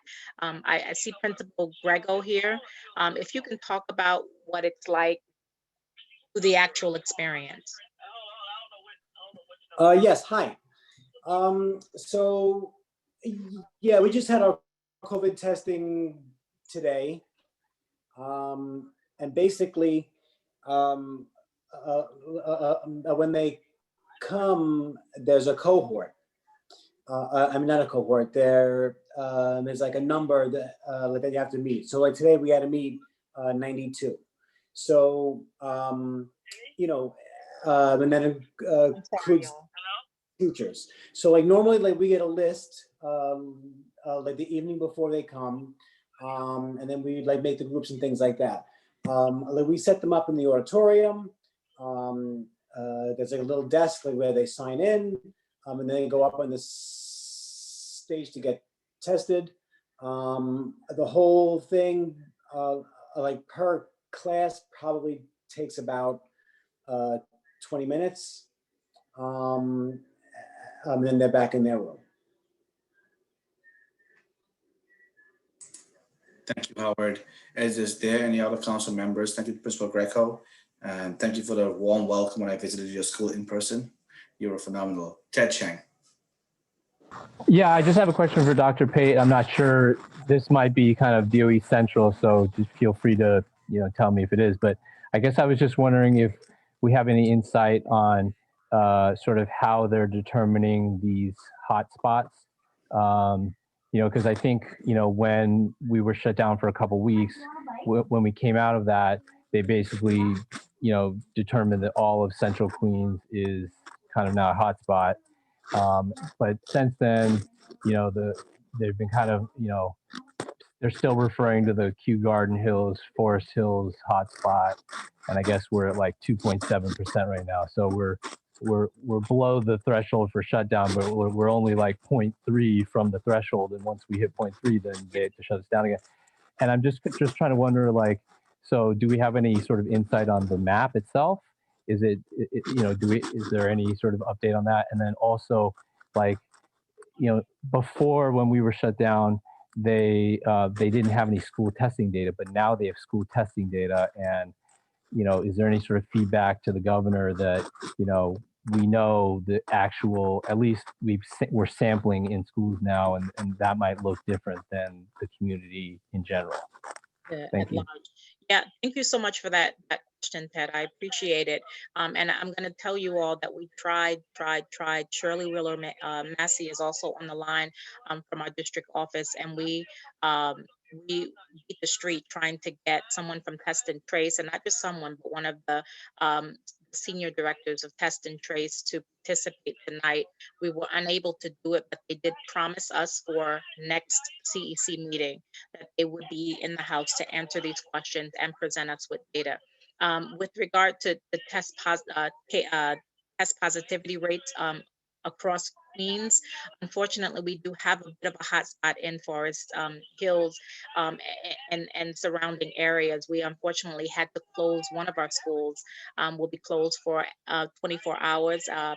PS 101 will close for 24 hours tomorrow because of multiple positive cases as a result of testing. So we do have a bit of a challenge. I believe, though, to your point, that we need to aggregate that data to see if we can paint a picture that says maybe the surrounding area is hot, but perhaps our schools are safer. And I do believe that. We do have to figure out what is the right balance with regard to mitigating spread. Right. So when we have two isolated cases, right, they're not siblings, they're not in the same classroom, they're in separate classrooms, and you have positive cases, that complicates our sort of request to go ahead and have our schools be fully open. But we are definitely trying. We're trying to, every time we get a new positive case, we trace it and try to figure out how do we mitigate sort of classrooms being cross-contaminated. For instance, if a teacher is ill, right? If a teacher becomes ill, if that teacher is a clustered teacher, figuring out how to keep that teacher from visiting cohort A and cohort B and cohort C. One of our school leaders, actually a principal of 101, is reaching out to all of the families tonight. And I told her, if anyone gets in trouble, I'll get in trouble for this. But what I did say to her was a suggestion that she split her class of 32 into 3, right? Or A, B, and C. Same teacher.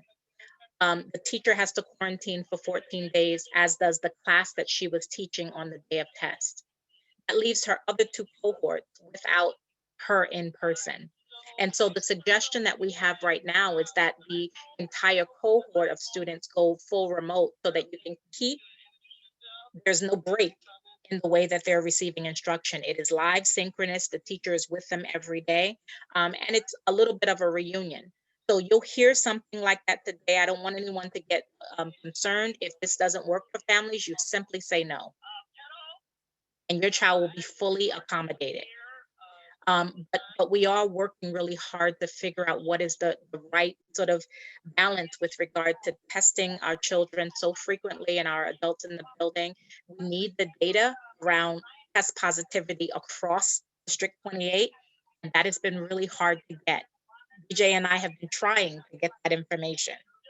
It's been very difficult to get.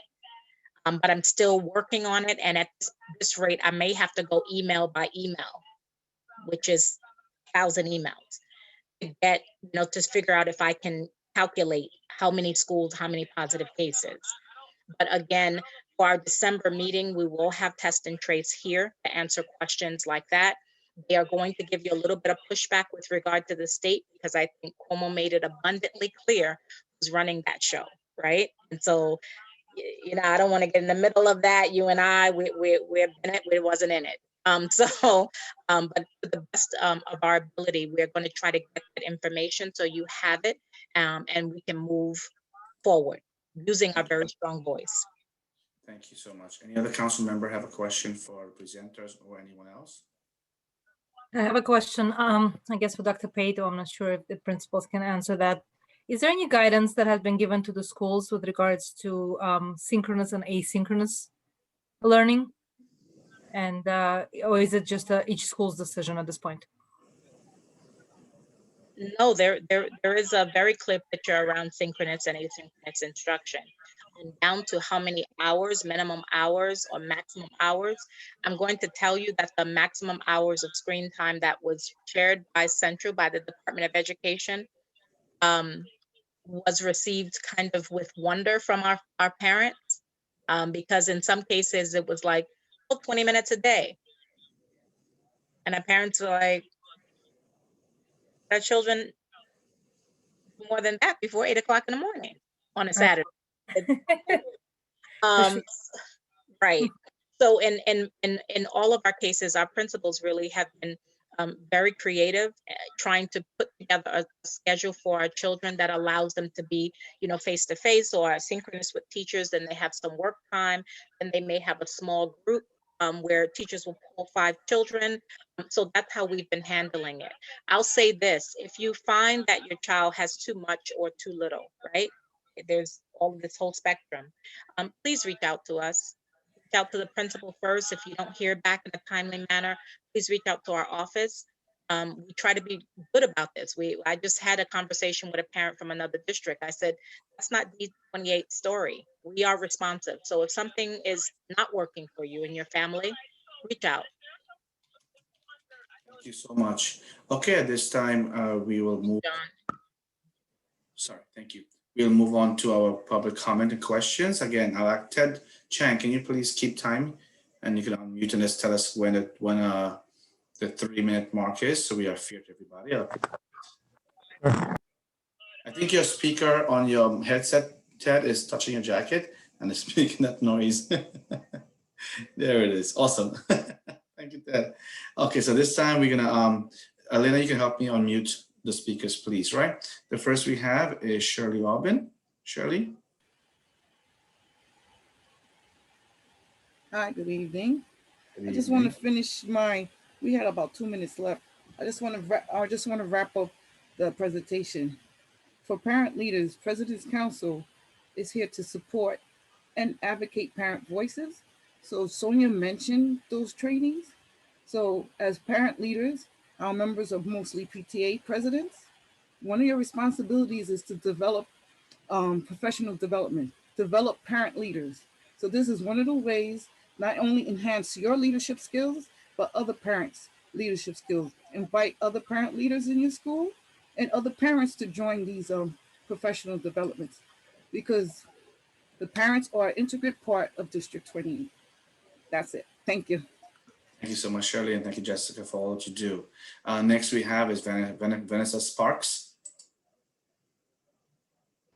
Good evening. Good evening, C28, CEC28. Vanessa Sparks, representing Community Board 12 Education Committee under the leadership of Jerry Taylor Brown, our chairperson, and Renee Hill, who is the chairperson for Community Board 12. I first want to say, we at Community Board 12, our education committee, we have an extremely robust education committee, and unfortunately, we're not hearing from CEC28. I've listened the past couple of meetings, a couple of challenges, and if the engagement between CEC28, about 1/3 of all the schools in CEC28 fall within Community Board 12. Community Board 12 represents Jamaica, South Jamaica, Hollis, part of Springfield Gardens, and St. Albans. So about 1/3 of our school, about 1/3 of the schools in District 28 fall within Community Board 12. So I would, on behalf of our chairperson, Jerry Taylor Brown, we would like to see a more robust relationship between CEC28 and Community Board 12. So I am inviting the superintendent, if she has not already received an email, to attend our November 17th meeting, which will be held virtually. And I'm also going to extend that invitation to the president of CEC28. Remember, schools are in communities. So it's not just parent leaders, it is all community members are concerned about schools. Thank you. Thank you so much. Thank you so much. Next we have is Limor Nesser. Hi, good evening, everyone. I have a question for Dr. Regarding if there is any protocol for the winter with the blended in person. So they open the windows and the heating should be at a certain temperature that we are usually used to in regular winters. But now that the windows are open because of COVID, is there any new protocol for schools to maintain so the kids will be warm enough in the classrooms? So that's a question for Dr. Pate. And general comment, I want to say that it's shameful that we don't have dates for the state exams. We don't have any preparation, and we knew that it's coming. Everybody did. And we're just hoping that it's not procrastinating with a final destination of not having it at all. Thank you. Dr. Pitt, do you have a response? You're muted. So yes, we'll start with climate control in the school building. Obviously, I'm not the facilities personnel, but what they are able to do is control the level of heating within every classroom in order to mitigate children getting cold from cracked windows. Most of the windows in the school building can and should be open from the top.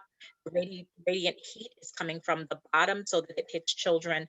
It helps to sort of balance the cool air coming up at the top of from the top of the windows, and the radiators are all lower, less than 4 feet from the floor.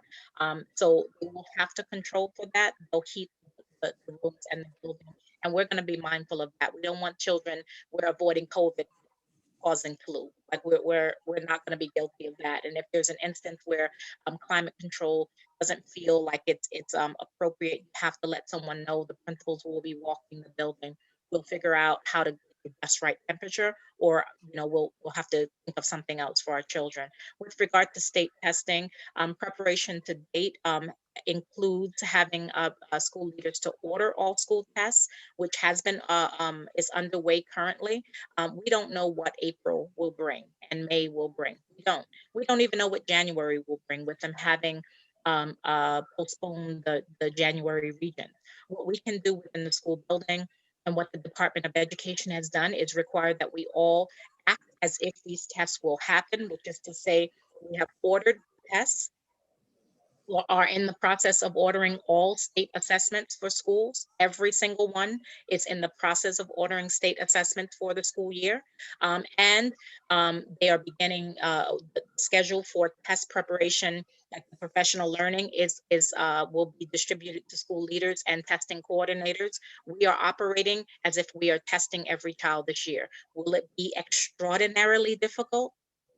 It will be extraordinarily difficult because they are paper and pencil tests, which means we've got to figure out how to bring our children in to test in a socially distanced world and in a timeline, right? This is what we do. We problem solve together. Thank you so much. Thank you very much. Thank you, Limor. Shirley, I see your name again, but I think I called you already. So next we're going to move on to Simone Donbark. Hi, Simone. Hi, everybody. Thank you, Vijay. I'm speaking today as the co-president of the PTA of AEA, and I just want to raise our concern about the most recent announcement that there's only one opt-in possibility for students to go back into blended learning. I also wanted to encourage you, the CEC, and maybe Dr. Pate, if you could bring it up to higher levels and let them know that parents are concerned. And if you could let us know or let me know how parents can write letters or who to contact, maybe drop it into the chat, that would be really great. And a big thank you for everything you're doing. Dr. Pate, CEC, Presence Council, Bibi and Sonia, thank you, because these are really difficult times we have to go through. And I'm always so glad that I know I'm in good hands. We are in a good community. So thank you very much.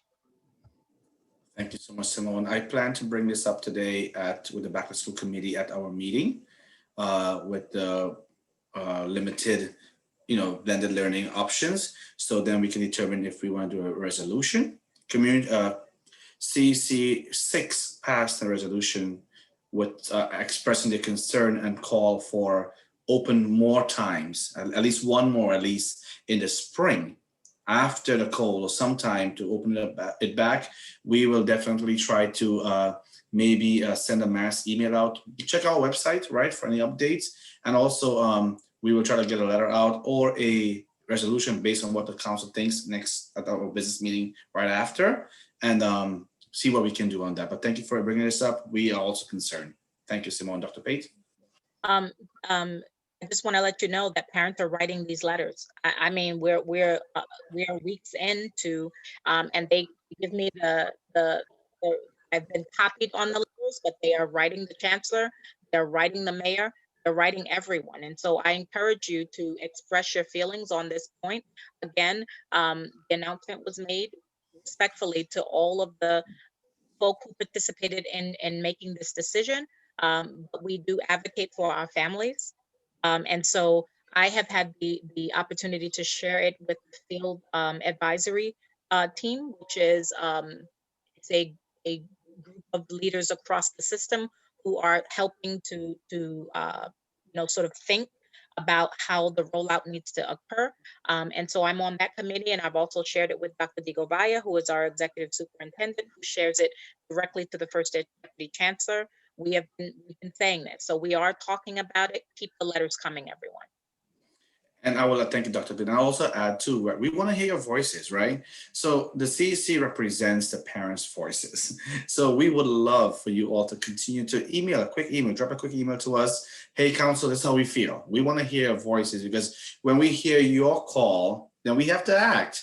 And we act on our own accord, but it would be great to have a support letter said, countless number, 300 parents of our district wrote to our council saying, to Dr. Pate, to us, and we will definitely take that. We have a more stronger letter. And it's just not the 9 of us right now. So please, please, please email us. We will love that. Thank you so much, right?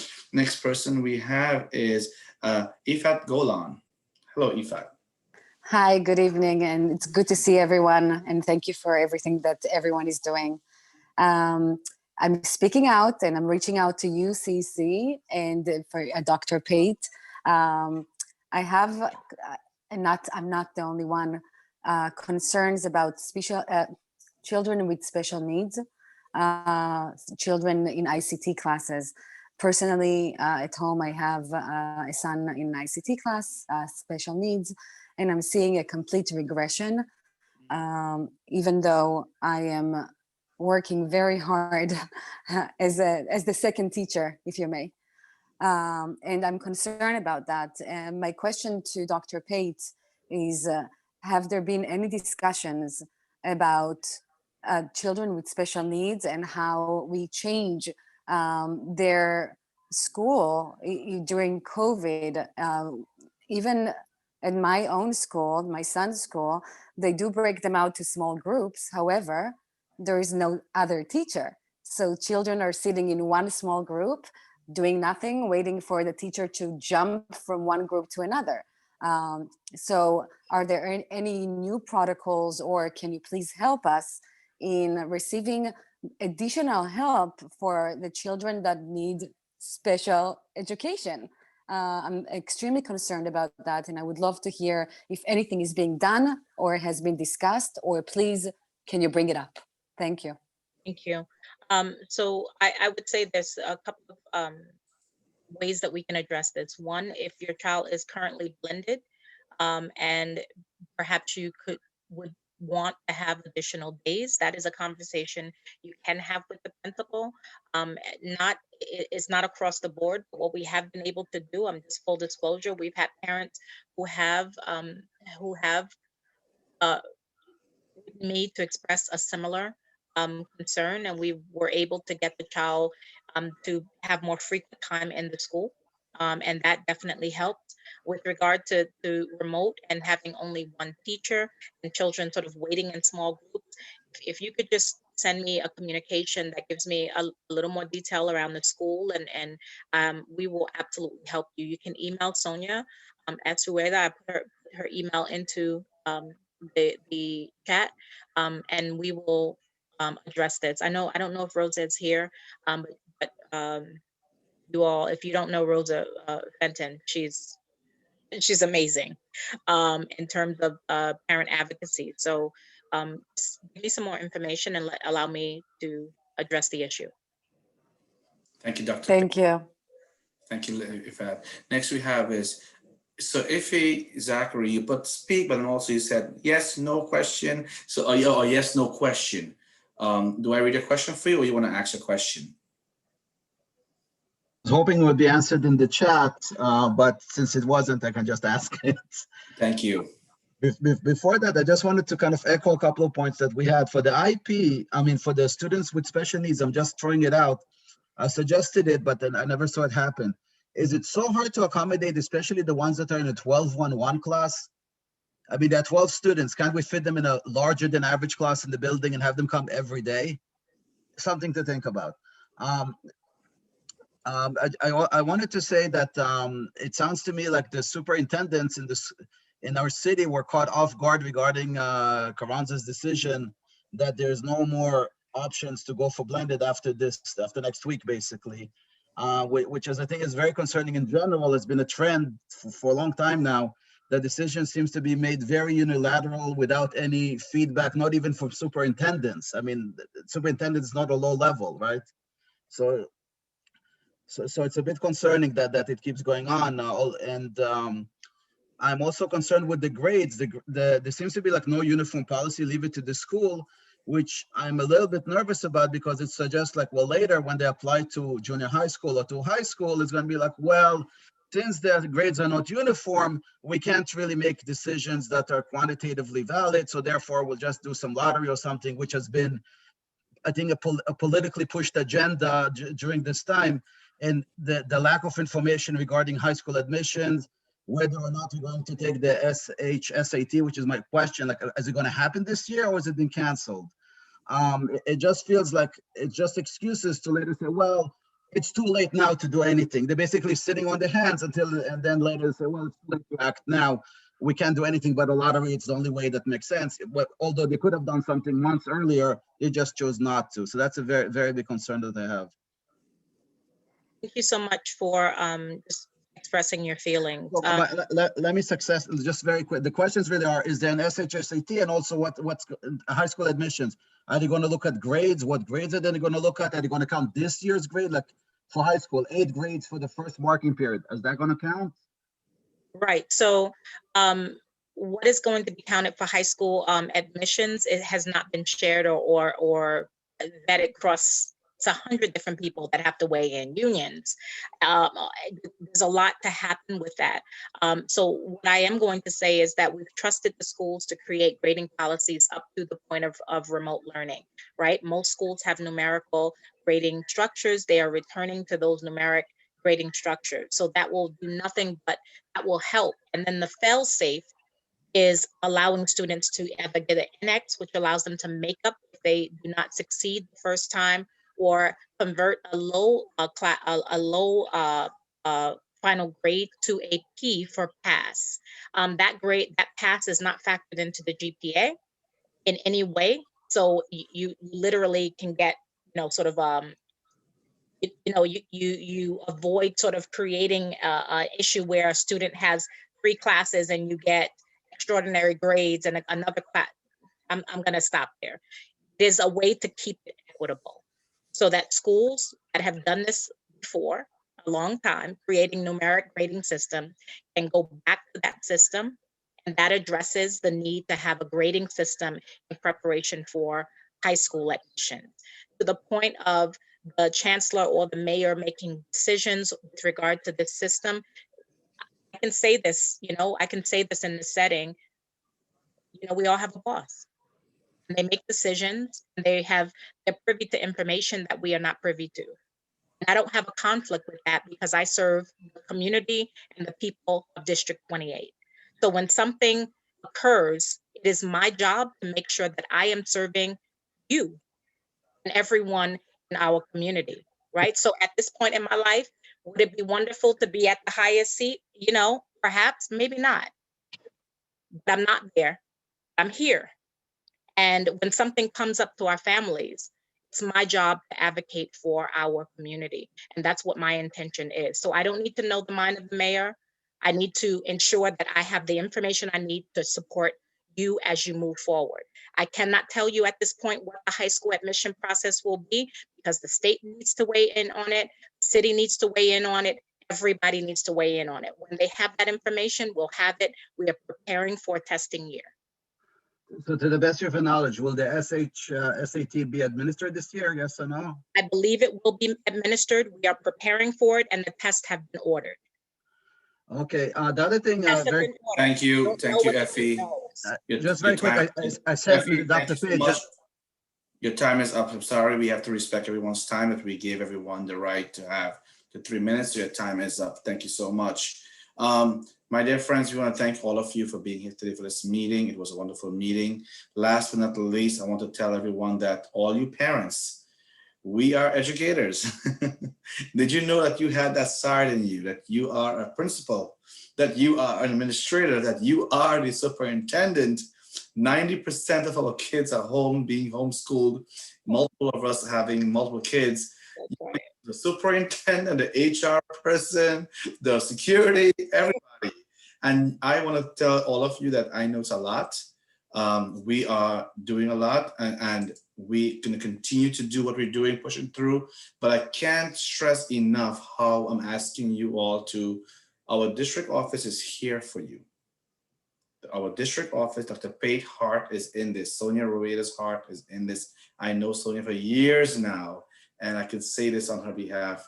She's waiting for your email, Dr. Pate. They are waiting for your communication about concerns, and we are waiting for your communications about concerns that we can elevate in the direction that we need to. But we need to hear from you at CEC meetings and at our email address. Always visit our website, CECD28.org, CECD28.org. I want to thank all our principals, all our elected officials, all our community board members for being here. We are one community. All our parents, our parent coordinators, our President's Council members for being here, all our presenters, our special guests, Joel and Samir and Charlene, thank you for being here with us. Bibi, thank you for being here also. We are grateful for each other, and we look forward to continuing to keep this district great and working in unity for one community. Thank you all so much. Good night. We see you for our business meeting. Dr. Pate, any final words? I just want to thank our school leaders who are on this call. Principal Grego, thank you so much for jumping in on questions. I cannot be more proud of our community. I'm telling you, we put on a good face. I put on makeup for this, so you didn't see the, underneath. They are working to the extent of themselves, and that is school leaders, that are teachers, that are our support. I just want to say thank you. I'm proud of the work that we do. I want to say thank you to everyone. Thank you so much. And our council members, we are the great 28. We are amazing. Thank you all. You can unmute and say goodbye and come put your video on. Please give everyone a chance, Elena, to really unmute. Everybody, the chat is open and mute. Let's do it. Let's do it. Let's do it. Good night, everyone. Good night, everybody. Good night, and thank you. Hi, Sonia. Hello there. Hi. See you. Have a Thank good you, night, everyone. It's a Thank you. pleasure. Take care. Pleasure. Good to Simone, see thank you faces. so It's much. good to see faces. You know, we love to see your It faces. is. You know, It good to is. see faces. Elena, good to see Melissa you. Mancuso. You Thank too, you. you too. Saint Christopher. Yvette. Yvette. Oh, hey, Yvette, how are is here. you? Miss Frazier is there. Yes, yes. We Good to have see Galaxy 9. We have our treasurer is here. Yes. Hey, King is here. Yes. good everyone. Hi, Beatrice. How are you? Good, good, good. Jean is here. Good people. Everyone's Our leaving. meeting is right here now, right, VJ? Hi, Shirley. Yes. Shirley Thank you Wheeler so is much. here. Shirley Yes. Wheeler is here. Shirley's here. She is here. Yes. Oh, look, Andy's Oh, here. It was the Andy made Galaxy it? Andy is 9. here in his couch. Yes. Welcome, Andy. Hi, Saba. How are you? I'm okay, Tracy is tired. here. Hey, Kristen. Yes. How are you? Thank you for doing all you do, brother. Beatrice. Yeah, Our was sage doctoral candidates are all in the house. Hello, hello, hello. Awesome. Awesome. Beatrice Thompson is here. Hi, Beatrice. Yes. Max Freeman, Jean Han. Thank you for all your hard work. Thank Mr. King. all right. Good night. Good night. Good Linda, night. thank you so much for your statements tonight. Truly appreciate it. Thank you. My pleasure. My honor. Kristen Fasolino is here too. We have Ellen Chu, Lauren Calvin. Thank you so much for joining us tonight and staying through the whole meeting. All right, y'all. Back to email. Dr. Pitt, good night. Thank you so much. Thank you. Bye-bye. Be well, everyone. Stay safe. Yes. Thank you. Good night. Titi Yasukawa. I remember your last name, Titi. Thank you for being here, Titi. Also, Sherry Algredo, thank you. Siobhan Jackson, you're here. Yes. The whole district is represented. We are so happy to see parents from across. You all can unmute yourselves now. I just provided that up. Hey, VJ. How are you? Which back? Love the background. Look at that. Thanks. Look at Elena's house. That great background. I do the redecorating every day. Every That's week, what they every say. meeting. That's what they say at my work. Like, oh, you change your background. I'm like, yeah, I redecorate every single day. It looks so real. I swear, our plant keeps growing. Saba Kate, thank you for being here. Henry, thank you for joining us. Vanessa Sparks, Community Board 12. Please, when you come on board, just put after your name, Community Board 12, so that I can acknowledge you. I'd love to acknowledge you every meeting. And yes, I do plan to join on the 17th, God willing, at your meeting, and we'll try to be there to really build that connection and bridge. Thank you for elevating that. VJ, hi Tefi. Can I ask you a quick question? Yes, you can. I'll try my best. I'm just wondering if you know, as a member of the SLT, what decisions are made by the administration and what decisions should involve parent SLT reps in terms of voting on it? I am not qualified to answer that question. So I think that's a question that you may have to bring to Dr. Pate and to get guidance. If you want to email us your question, I can definitely forward it to the appropriate people who will be provide guidance, like chances, regulations, etc. And I can forward it back to you. What email Is Sonia still on? Is Sonia still on in the meeting? Because I think this would be a good one for her. Yeah. No, I think she posted her email in the chat. So Effie, if you wanted to go in the chat and get Sonia's email, I'm pretty sure it's there. She would probably be a really good person to ask that question. Okay, great. Thank you so much. Of course, thank you. So now, team, it's 8:46. I'm ready to start the other meeting. Is that okay? Everyone's ready, so we can be out and we can be going. Okay, great. All right, so let's move down. Where is the? Let me get the other agenda now. Hold on, please. I removed the option to do the chat and unmute themselves. Sounds good? Yes, so please put it back. I appreciate that. Thank you so much. I lost that email. Sorry, I'm looking for it right now.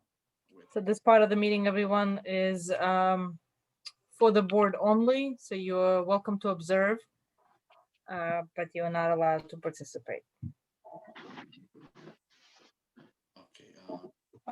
Thanks for the thumbs up. That option is still enabled.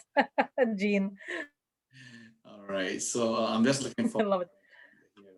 The emojis of the Zoom. I got it. Agenda business meeting in Spanish. No, I wanted it in English. Sorry. Is it in English? Okay, no, it's not. We didn't post the agenda, right? Like a list of things, right, Crystal, on the flyer to go out for the business meeting? No, right? No, the whole agenda wasn't posted. I could send it to you again if you like. The list of things that we was going to discuss today at the business Today. And it's also, okay. It's also in your text message. Your Okay, text. perfect. Yeah. Thank you so much. Yay. Crystal's on. Oh, beautiful. Here it is. I got it. Perfect. Thank you so much. Okay, good afternoon, everyone. The time now, we are recording, right? So this meeting, oh, we have to adjourn the other meeting. Okay, it was, the calendar meeting is adjourned. Thank you. Now we can start with the other meeting, our business meeting for November 5th, 2020. The time now is 8:48 p.m. and this meeting is called into order. Thank you all, wonderful council members, for being here, staying on. We have Elena Amenova, we have Ted Chang, we have Andy Midas King, we have Howard Pollock, we have Rajendra Kaur, and myself, Vijay Ramjatin. We want to thank all of you for being here today and for staying through the whole meeting. I know Erica had to run, and we all know why. And then we wish her well and we have strength. And for our members who couldn't make it today, two of them were excused. I didn't hear from Robert, so I hope he's well. So let's do a quick roll call for this meeting. Yeah, Vijay Ramjatin, president, is here. Elena Amenova, I'm here, and Robert did text me that he's stuck at work until about 9:30. He'll try to make it thereafter. Okay, so I think we had agreed that they need to be like, let us know ahead of time, right? Like through Crystal, by letting us know you can't make it. We are understanding, but I'm just saying I have to mark it as an excuse based on what we as a council agreed. That's fine. Okay, just want to make sure that we are agreeing on the same thing. So Barbara Williams is excused. Elena, you said present. Recording Secretary Erica Cooper, she is excused. Andy Midas King, our treasurer. I'm here. I see your hand. Thank you. Members Ted Chang. Sorry, here. Yep. Thank you, Ted. Micah Morrison, excused. We miss you, Micah. Robert Tamayev, not excused, but I guess, I mean, he's stuck in work. I think, I'm going to say not an excuse here, but we can always agree, like if you let us know he's stuck at work, etc., but not excused. We didn't have prior notification. Howard Pollock. Present. Thank you, sir. And then Rajendra Kaur. Present. Thank you. Thank you to all. I want to acknowledge our parents who are with us and community members who are still on the call. Thank you for being here. As Elena Amenova mentioned, we are happy to see that so many of you stayed back for this part of the meeting. This is where the council discuss business things and we make decisions about next month, this month meeting and council related business, but you are not allowed to really give input, but you can listen in all the way. And this meeting is being recorded, so it will be up on our website also as part of the minutes eventually. So we want to do, first of all, approve the minutes from 10/8/2020. Crystal, can you please share your screen with the minutes, please? Hello, Howard daughter and family. I know, right? They're always there around.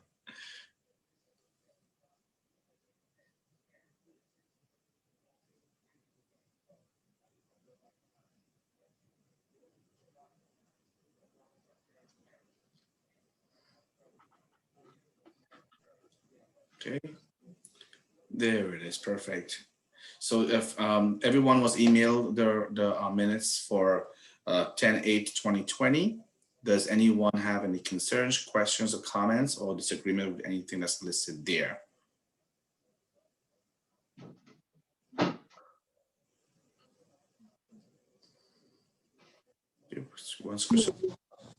No, it looks good to me.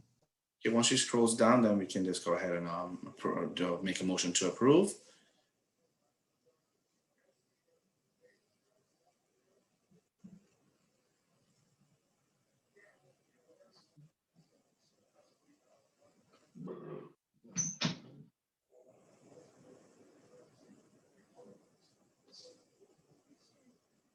Okay, I make a motion to approve the minutes from October 8th, 2020. Council, yeah, you Second. can unmute yourself. Thank you, Howard. So we can do a vote. So anyone, so Yes. Andy King, Yes. Howard Pollock, Oh, yes. Ted Chiang, Yes. Roger Dakar, Peter, and yes, thank you. Minutes approved for October 8th, 2020. Next we have is Regulation D140, selection of members. And please bring that up.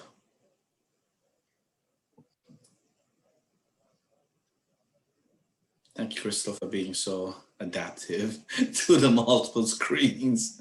Oh, yeah, I got you guys. Just 1 second. Here we go. Thank you. You make our life easier. Thank you. Beautiful. Okay. Rajwinda, what are you making? You cooking? Yeah. What are you cooking? Dal. Making dal and roti? Yeah. It's hungry. I'm hungry. I saw your hands moving like you were making roti. That's delicious. Yes. Do you make it spicy? How do you like it? I'll make it. I don't eat spicy at all. That's My kids don't, so we are used to now. Me and my husband are used to with a mild, not at all spicy. oh, wow. Okay. I can show you, I think. Okay, thank you. Can't wait to have a potluck with us, believe me. Okay, so this is the transfer regulation here. The summary of the changes is listed on this thing here. I think everyone was emailed this via their emails. Does anyone have any questions, concerns about filling vacancies? Anything else? Bibi, can you join in, please? I mean, I know we talked about this in our check-in. Yes. We do have the L vacancy that, I think you were going to start collaborating with President's Council and outreach to the seat cell. Yes. Trying to get candidates so we can get that seat, as well as the senior student, high school student from our superintendent's appointee. Yeah. Yes, we'll definitely speak with Barbara, who's our liaison to the President's Council, to speak with our co-presidents, so Jessica Zillow and Shirley, so they can go ahead and announce to that whole group that we would like to have our seats filled with an L member. And then we had started working with, I know Erica Cooper had started working with Dr. Pate to get a senior filled into the CEC, and that has not really come to fruition, but we can definitely be following up and making sure that we can fulfill that and see it through. So thank you for your guidance and also letting us know. Yeah, you can also just message it on your platform on the calendar meeting, so the community know, and then you put it on your website. That way they're also aware that there's a vacancy if they know someone. Okay, so then we should go to, my question is, I was thinking of doing that, like putting it through like our CC announcement, bold on the screen. We are looking for an L member. Here's the applications, please apply. But I was under the impression that we had to go to like President's Council first, but if it's not, we'll collaborate with them also so they can get the word out. Yeah, you post it on your own, definitely message it out, distribute let everybody know. And then Crystal, if you can work with Bibi to get the link to the application, and then we can do an email blast to our community by next week, end of next week, this week, wherever you get time. And then we can start working actively to really interview and make sure we get our membership filled. Yeah, connect with me tomorrow, Crystal. I can give you a flyer so you can promote it on your website, and then we'll give you the application as well. Okay. All right. Thank you. Welcome. Beautiful. Okay, next, thank you so much, both of you. Next, we have a CEC28 update on liaison list and student vacancies. So we just spoke about the L vacancy and the student vacancy, so we're going to be working on that. In terms of the updated liaison list, so Crystal, do we have an updated list of all our schools that we are liaisons for? Yes. 1 second. Pull it up. Got it. So I mean, we can email that, right, to everybody. Yeah. Let me email that. There's one on the website already, so anyone can go right now and check it. Right. I don't think there's under any members. Right, there's no changes. I think we had all given to Rajwinder some of our schools, so she could have a list of schools also. And I think that's the most updated list, right, Crystal? Right. So the one that's on the website is the one that was prior to Rajwinder being on the council. I have a list that I put together giving Rajwinder schools that I can share with the group right now. So everyone could, okay. Go for it. Okay, thank you. Just one moment. And it's the same list that's on the website, correct? No, it's not on the website yet because I need you guys to let me know if you're in agreement with the schools that she has and. Beautiful, let's do it. Mm-hmm. Okay. There we go. Let me just, all right. Okay. All right. So can we scroll down to her? Sure. Everyone else has their schools, just her schools. Yeah. To her, and if you can make it a little bigger, we'd appreciate that, Crystal. Sure. Make your screen larger, maybe. There it is. Awesome. Rajwinder, you were assigned 48, 55, 217, 332, Q310, and Q167. Is that okay with you? Do I have to go to all these schools? So whenever they have, so one of the things, so before the pandemic, yes, right, we'll go visit the schools. Now that we're in this situation right now, we had all been emailed from Crystal, a list of a very detailed list, including that Sonia Roweda gave to us, of all the schools' times for the SLT meetings. So that will be the meetings that you could schedule through Crystal, a time when you would like to go to the SLT meeting as a CEC member, and just announce with the principal you want to go to it, and just sit down and listen, and you can report back. When we ask for council member reports, you can make a little presentation of the slides in for your time and present back that, you know, this went to the school, this is what they do, this is what they said, this is what they said, etc. Okay. Just wanted to let you know, PS55 is my daughter's school. I'm okay with that unless anyone else here have a concern that it should not be. I'm sorry, Rajwinder, you said 55 is where your child goes? Yes. Because I think, yeah, I think we discussed this last year that you can't be a liaison to your own school. Okay. So put it back on my list, Crystal. Okay. That was one of my school actually that we gave up. So I would love to go there, but I'm not allowed to. I also noticed that some of the schools that were put on her list are from my list, and I'm totally okay sort of, you know, having, I mean, because a lot of our schools actually have multiple members on them, and I'm totally okay. I mean, I still want to do the same schools, but I'm super happy that, you know, if we put Rajwinder on them as well. I mean, that'd be great. Do you want 55? Oh, do I want 55? I'd take 150. Oh, you mean 55, a PS Mar, right? Yeah. Yeah. Yeah, I would take. Yeah, I would take that one. Yeah, he knows the guy knows you really well at school. The tech teacher, I forgot his name. Yeah, the internet person. Yes, him. Yeah. So put that for Ted. Yeah, there you go. Thank you, Ted. All right. Great. And Rajwinder, are you okay with Ted being the co-liaison with some of your schools? Yeah, definitely, not a problem. Excellent. So, collaboration. So put me back on 217 because that's one of my schools. Okay, so what we can do is what's it called? Ted, Can you scroll up? Can you scroll up, please? Just want to check something. Yeah, sure. Hold on. 157 needs to go away from me because my daughter's there now. So that needs to go to VJ. I think we co-paired last year. I don't know if it's on VJ's list. Yes, sure. Okay. Could everyone do me a favor and email me that? Yeah. So we'll do a whole thread and I'll do the whole list over. I was going to suggest that let's email this to everybody. Yeah, it might be a little hard to do right now. Yeah, email a list to everybody, and then we can respond to you individually saying X, Y, and Z, right? Well, whatever it is. Bibi, can you please tell us what L's are, like what an L parent is? I know it sounds like English language learners, but there's a little more to it that is legible. So when we make our pitch, it'll be good to know those things.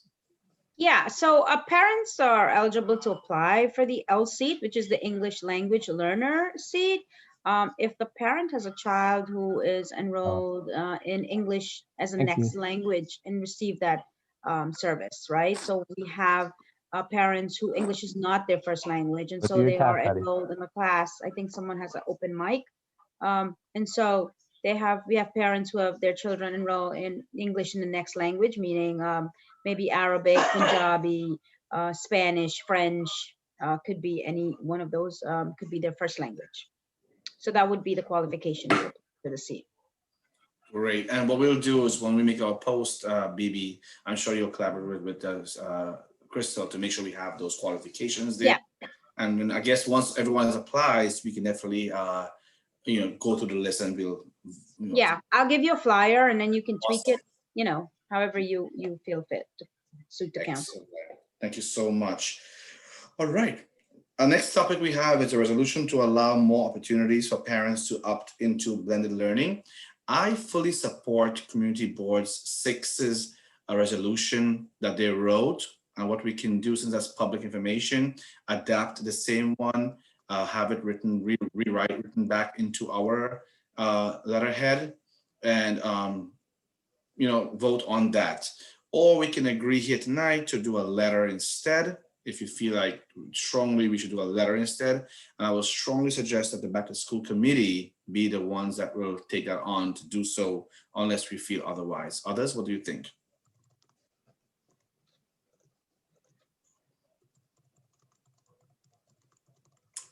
I don't think anyone was going to argue with that resolution. There should be more opportunities to opt in. They promised more opportunities for us to opt in, and then they took it away.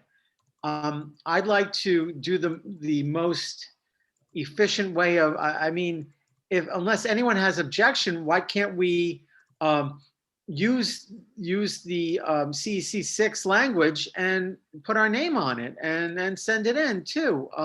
Unless that's not done, BB, we can't do something like that. But that seems to me the fastest way of acknowledging our voice too. Yeah, and I think our thoughts and our ideas are consistent with what they wrote there.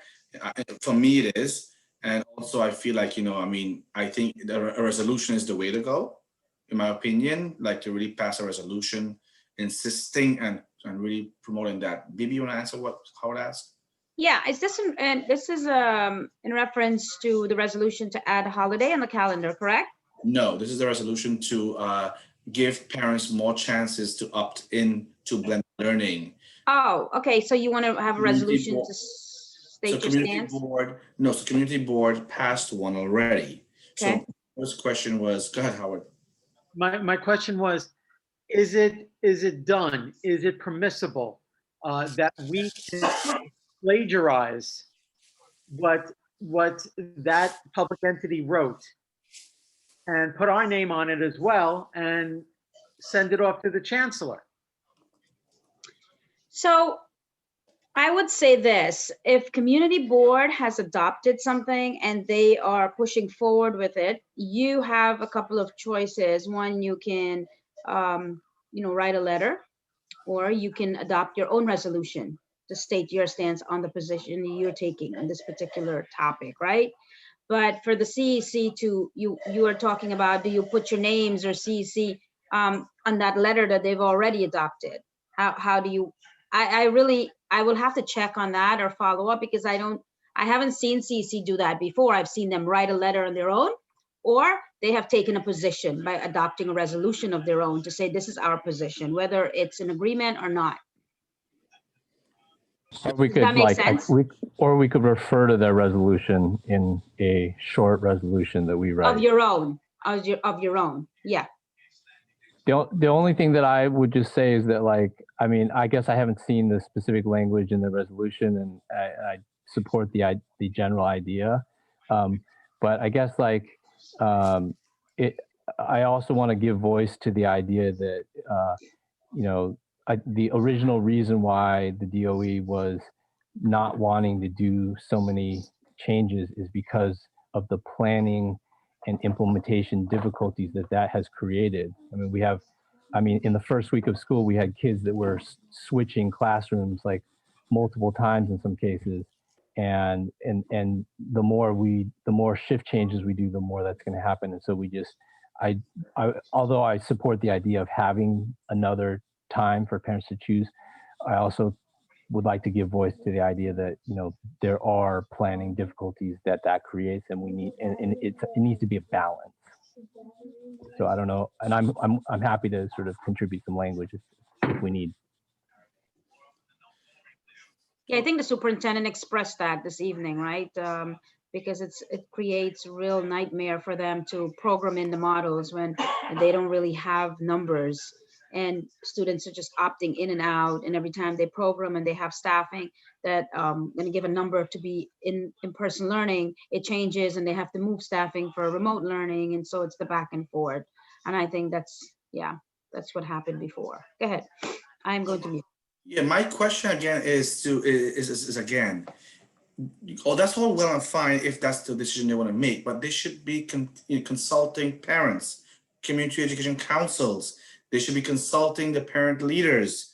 We are the ones. I mean, why not have a town hall with all council members, all presidents, all the CCs, and say, this is what we plan to do. What are your thoughts? Let's vote. We get a consensus from our council, our district. We take that consensus back to the vote and we contribute. The idea that you tell us one thing, we prepare for that, you switch on us, don't give us enough time to plan or whatever it is. That's the concern that I'm having with this whole thing. And I understand it's in the best interest of safety and schedule changing and all that other stuff. But you know, it doesn't rub me the right way. Like, we should have at least one more chance after the flu season, after whatever it is, you know, to do so. But don't take away all powers from us parents. We do have a say. Howard? Let's be honest. Let's be clear. The DOE, despite their rhetoric, never wanted students in schools. They wanted it remote. They never wanted us to come in at all. And that's one of the reasons why they're doing it the way they did. They can absolutely accommodate another blended learning opt-in. I don't believe that for a second that they can't. They just don't want to. The fact of the matter is, there have been many studies that indicate that schools are not the spreader. You know, people don't get sick. Sometimes they do, but there are studies that say they don't. I can't speak. I'm not a scientist. All I could say is, the unfairness of not giving parents another opt-in period is paramount here. Yes. And I think, you know, I think we ought to draft a resolution then indicating our desire for another opt-in period. And then we should vote on it at our next meeting. Or we call a special meeting as soon as possible to do so, right? Because we'll have to do that. I think next month things will be decided, and I would like to have our voices heard in this discussion. So my question is for the Bibi, Rajwinder, Elena, and Andy to contribute something, please, if they have anything to say. I totally agree. I think in the springtime, parents definitely need to have another option. Doing it right now only definitely is not what they have promised us in the beginning. They definitely said something. So I always am not a fan when something is promised or something is communicated and then taken back.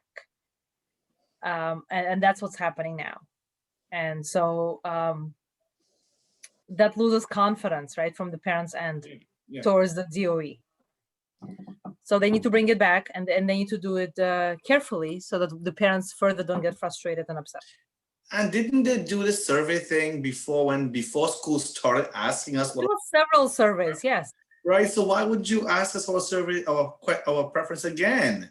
It just shows that they don't care about what we say. Yeah. What we say doesn't matter. We have to really clearly make that very clear that our voices do matter immediately. Exactly. But immediately, and we just have to speak up. We have to speak up. I hope we come to this town hall is happening next Monday, and we really echo our voices, and we could get all those people to sign on to our resolution that we are calling for, parent voices, right? We are the city. We are the city, literally. Rajwinder Kaur. Yes. My personal experience, yeah, that's right. They are, promise breakers. They prove that they are a promise breaker. My kids are kind of going into depression, they are not going to the school. My personal thing was like, let's the other people go to school and let's see the response. And I was planning them for another 3 months when I will be given the option to choose a blended or what. But now they're choosing it, making it to choose for the whole year. I'm also confused. So what should be done? My kids, I don't allow them to go to the parties, or like, even I don't, just to the office and work. That's it. Last night, my daughter was like, Mama, I don't feel happy. I feel so sad. Everything is so fake. I was like, God, at least if they have given chance to go once a day in a school, they will have an outing. They will have a whole environment, especially the school teacher and everything. They love their teachers more than us. They listen to them. So yeah, I will definitely, if you guys are having this resolution, I strongly support that. Thank you, Rajwinder Kaur. And then Andy Meadows-King. Yes, sir. What are your thoughts? Yeah, well, normally, sorry that I was away for so long, but normally around this time, I normally go away and do my charitable stuff in Guyana and so on. It was, I must say that the challenges that we face in New York City, I took that experience down to Guyana because it's very, very difficult in Guyana. A lot of children, up to when I leave, some children haven't even started. They now got their packages to start school, and school started since September. I shipped down a set of computers so that children who do not have access to computer, they will be able to do remote learning from my place. I did up an apartment there that they can all go inside and share it and do it. I also put a lot of put internet in some children that will be trying to write the CXC. So there's a lot of stuff that I've been doing while I wasn't here. But as again, I said, I took the experience from here and take it down with me in Guyana. There's not a lot of things in place. A lot of parents, some of the teachers have to use their own money to put credit on their phone that they can teach children, because how the Zoom thing is operating, and also they go by credit. So you might put a monthly plan on your phone, and just by the time 2 days of Zoom, everything is done. That's tough. There's a lot of parents that cannot afford to put credit on their phone so that the children can actually get Zoom to actually teach them. I took down some phones and some tablets. So it's a lot of stuff that is going on. Thank you. Beyond what we're seeing, and so on and so on and so on. So I mean, it was nice. I mean, with the experience that I got from here, that I can take it there. But man, it's a lot of hard work. It's a lot of challenge, and man, it's very, very difficult. Thank you for all your hard work and your international charity. We are behind you. If you come for 5 minutes even, we are so lucky to have you with us. Thank you so much. But I want to ask you a question, Andy. We are discussing currently here, the DOE has, before school started here in New York City, they told our families that they'll have at least 3, I think, correct me if I'm wrong, 3 or 4 options to opt in or opt out of a school blended learning or remote learning, right? Now, all of a sudden, without any prior notice, the DOE announces, the mayor announces, no, you're gonna have from the 5th to the 15th of November to enroll your kids, or that's it, you're done. And parents were never given chances to think about this, understand it, or it was just shoved to us, but also without consultation to us as council members, as the district leaders, as parents, nothing. So our question to you would be, what are your thoughts on that? Should parents, do you agree that we should write a letter or do a resolution letting the mayor and the chancellor know that, hey, you can't just shove down our throat what you think should happen without consulting us, but also we are demanding more opportunities for parents to make decisions about if their kids should go back to school remote, with blended learning or remote. What are your thoughts? My thoughts is I think we should do the resolution because the rest writing a letter is just gonna go on deaf ears. I've been down there, I've dealt with the mayor already. Correct. So the resolution I think have more weight, and I'm definitely in full support of it because I remember when I get the letter about the choices that you had, but Right. now I have to stay fully remote because my kids have pre-existing condition and I'm not sending them to school. Correct. Right. So I definitely go for the resolution. Thank you so much. So we do have 6 members here with us today, which is enough to pass any resolution or pass any vote. So can we just have a quick yes or no vote about, I make a motion to have a vote to write for the, now Howard and Elena, you are both part of the back to school committee, is that correct? Do you both agree to start to work on this? Yes. Sure. Okay, thank you so much.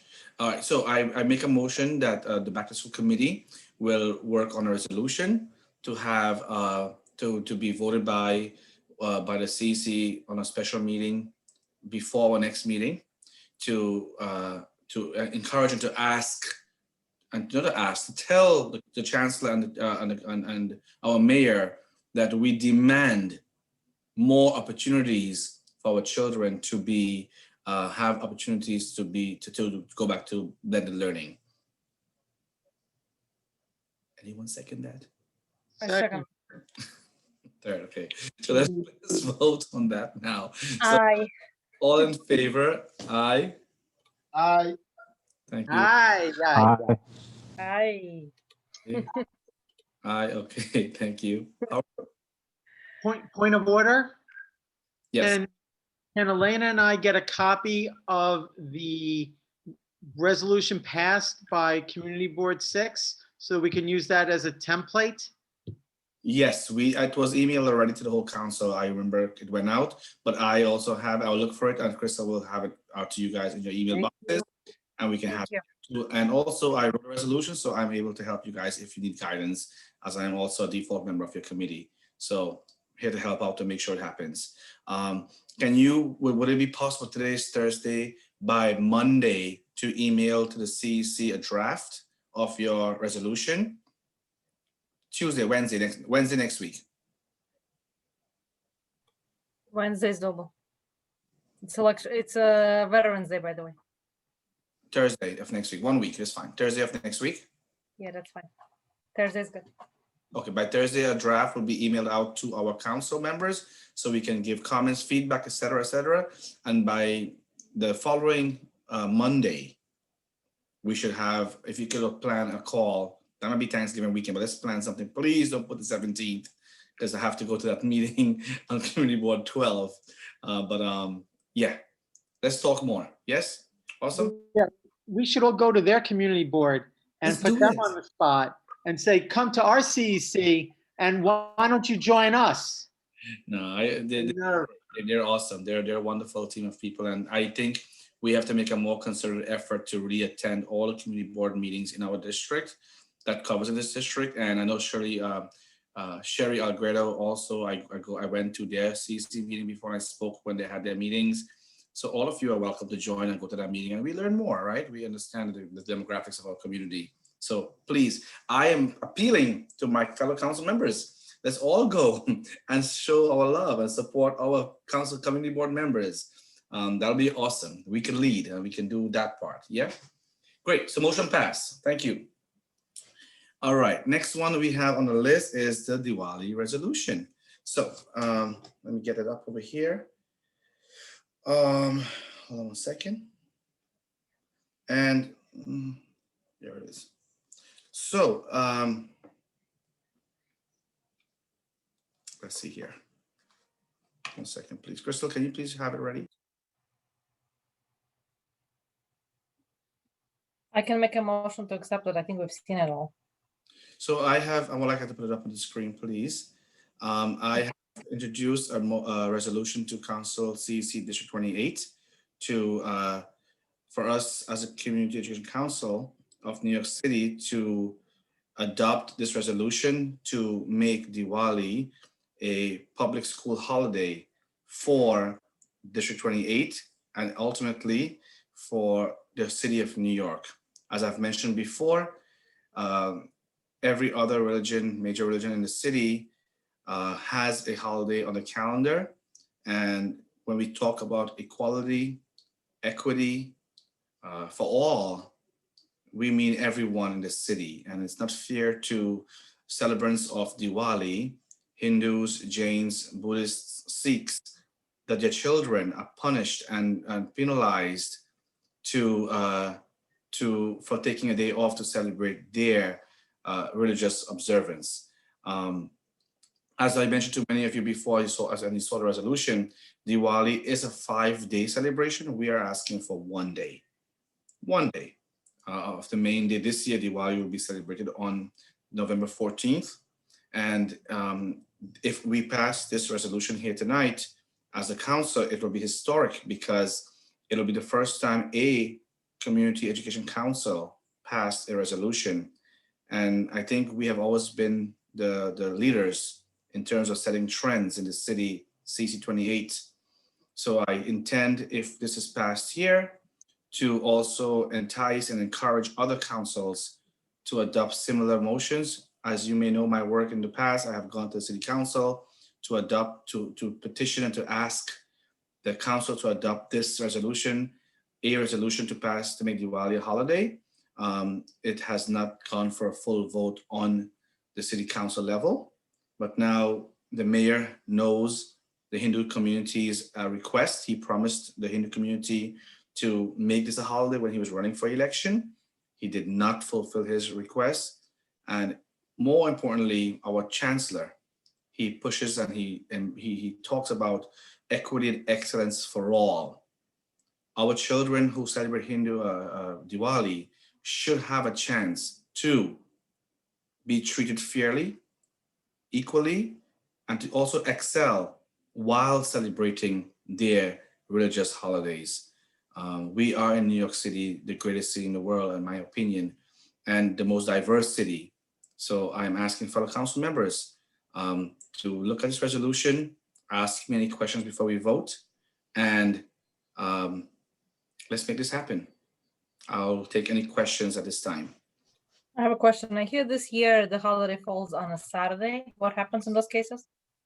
We don't get a holiday. That's fine. So Diwali is a lot of times it's based on the lunar calendar, right? On the moon. So a lot of times based on the moon, just like Eid and all those other holidays, sometimes it may fall on the weekend, right? So at this point, we're saying if it falls on a weekend, it's okay. We still celebrate on a weekend. That's fine. So it could be Friday. Didn't you say it's over 5 days? Should it be observed? Right. So the day, but majority of Hindus and Jains and Buddhists and Sikhs that I know, that the major day is the day that we really want to have off, right? We also pro education, right? We don't want our kids to stay for 5 days for a religious observance. We want our kids to be in school for educational purposes, but we ask for that 1 day when they will be up all night lighting diyas and spreading their happiness and with families and celebrating, to have that 1 day off for school to celebrate that day. Any others? Can I say something, Vijay? Yes, please. So people that really don't actually know about Diwali, right?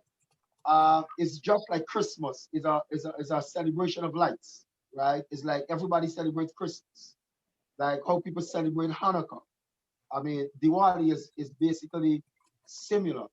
I grew up in a diverse family where some of my relatives were Hindu. So I have a very full understanding of what Vijay is talking about. And you know, I've always known it to be a national holiday from my upbringing. So we all celebrate Christmas and we all celebrate our major holiday. I just think that it is fair to support Vijay for this special day.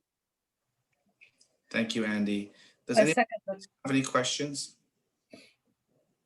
So yeah, Vijay, if I can speak, I totally support the idea. I think this is, this is very consistent with, sorry, I'm kind of whispering. One of my kids is in bed already. I totally support the idea. I think this is very consistent with, celebrating all the, diverse communities in New York City, and that's something I strongly support. I also am just trying to, we kind of touched on this in the check-in, and I was, I guess I'm just trying to understand what the sort of administrative issues are with establishing new holidays. And, clearly it apparently is not a DOE issue. Apparently this is a New York City issue that the mayor would have to decide on. So this is really not something that Carranza has any control over. But so essentially we're lobbying the mayor right now. And my question is just, what are the administrative issues with having holidays, and how many other communities have we missed? I honestly don't know. I know they just started celebrating the Lunar New Year's a couple of years ago, which, is great for the, many Asian American communities that celebrate that holiday. And, so I think that's fantastic for that community. We've for many years celebrated Jewish holidays, Christian holidays. So there are many holidays we already celebrate. And I do support this idea fully. I also want to know, are there any objective criteria for why we have certain holidays and not others? And if there are objective criteria, how do we just make sure that we're not overlooking communities that shouldn't be overlooked? So that's kind of my comment. Well, thank you. Yeah, the mayor has spoken about this and said that, there's a balance with the state of how many holidays it should be in the calendar, how many snow days should be on the calendar. And, he don't want to give a lot of holidays out, because if there's too many holidays, who's going to pay for the teacher's salary on the day when the kids are off on the teacher's salary and the union? And they have given all these other reasons why it should not be a holiday. Whereas, just this past, the Eid al-Fitr and Eid al-Adha got passed, right? And we're not asking for a state holiday, we're asking for the city right here. So back to your point, Ted, there is no real reason why. There is none that he should not be passing this. Why are we going this route? We have tried to communicate to the mayor. We have tried, and we have gone to the city council. We have tried petitioning there. And, they're saying they're not hearing a community. They're not hearing community voice. Is there enough, sadly, in the city, a lot of times, those who make the loudest noises, that's when their voices get heard, right? So, and that's a lot of times that's what work. So I have decided as a community member of District 28 and someone who observes Diwali to start from the community level. Let's start with the community level and go up. So if we couldn't get it from the top down, let's start from the bottom up and say the community, we are saying we want a holiday, get all the councils across the city to do this, and then put it to our chancellor. Because he also has to have a word with the mayor, right? And say, we talk about equity and diversity, etc. We have to make this a holiday for all Hindus also, and Jains and Buddhists and all those and Sikhs who celebrate Diwali. So that's the route that we're taking now, because we've tried the other routes before. So this is just another route, another step in the road that we're taking. And, I'm grateful for this council for listening and reading and being proactive and being positive about this resolution to start and be the first one to do so. And my hope is that enough chatter will happen, enough talk will happen, that the city council will listen to it and first of all vote. The city council has a vote on that. Pass that vote first and say, hey, mayor, we, the city council, our residents wants this, and put the pressure for the mayor to ultimately sign it. Yeah, I mean, it sounds to me like the main criteria is just community voice. So if that's the criteria, then let's have our voice heard, and then let's see what we can get done, Thank you, Ted. Does anyone else have any comments, questions, concerns before we move and make a motion? I support this 1000%. This is a question of fairness and equity. There are millions and millions of people celebrating Diwali across the world. The fact that we have not done this in the New York City school system speaks volumes about what their priorities are. This should have been done a long time ago. Thank you, Ted. Unless we have not heard from Rajwinder. I strongly agree with that. As this belongs to my religion too, I will be happy with that. Thank you, Rajwinder. So I will make a motion at this time to introduce this resolution to the council to put our voices together and let it be heard to throughout the city that CEC28 echoes that the Hindu community and those who celebrate Diwali deserve fair and equal treatment. And we would like to pass this resolution calling for the mayor and the chancellor to acknowledge our calls to make Diwali a public school holiday in New York City. Second. Okay, so we have a second. So now we'll move to a vote. So Vijay Ramjatan, president of CEC28. I support, yes. Andy Mavis King, our treasurer.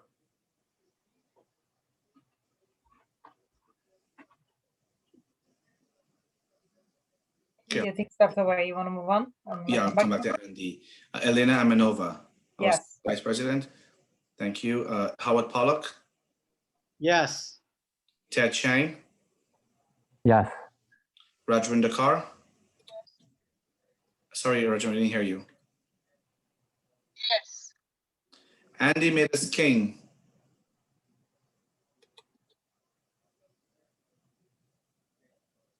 We can come back to him when he comes back.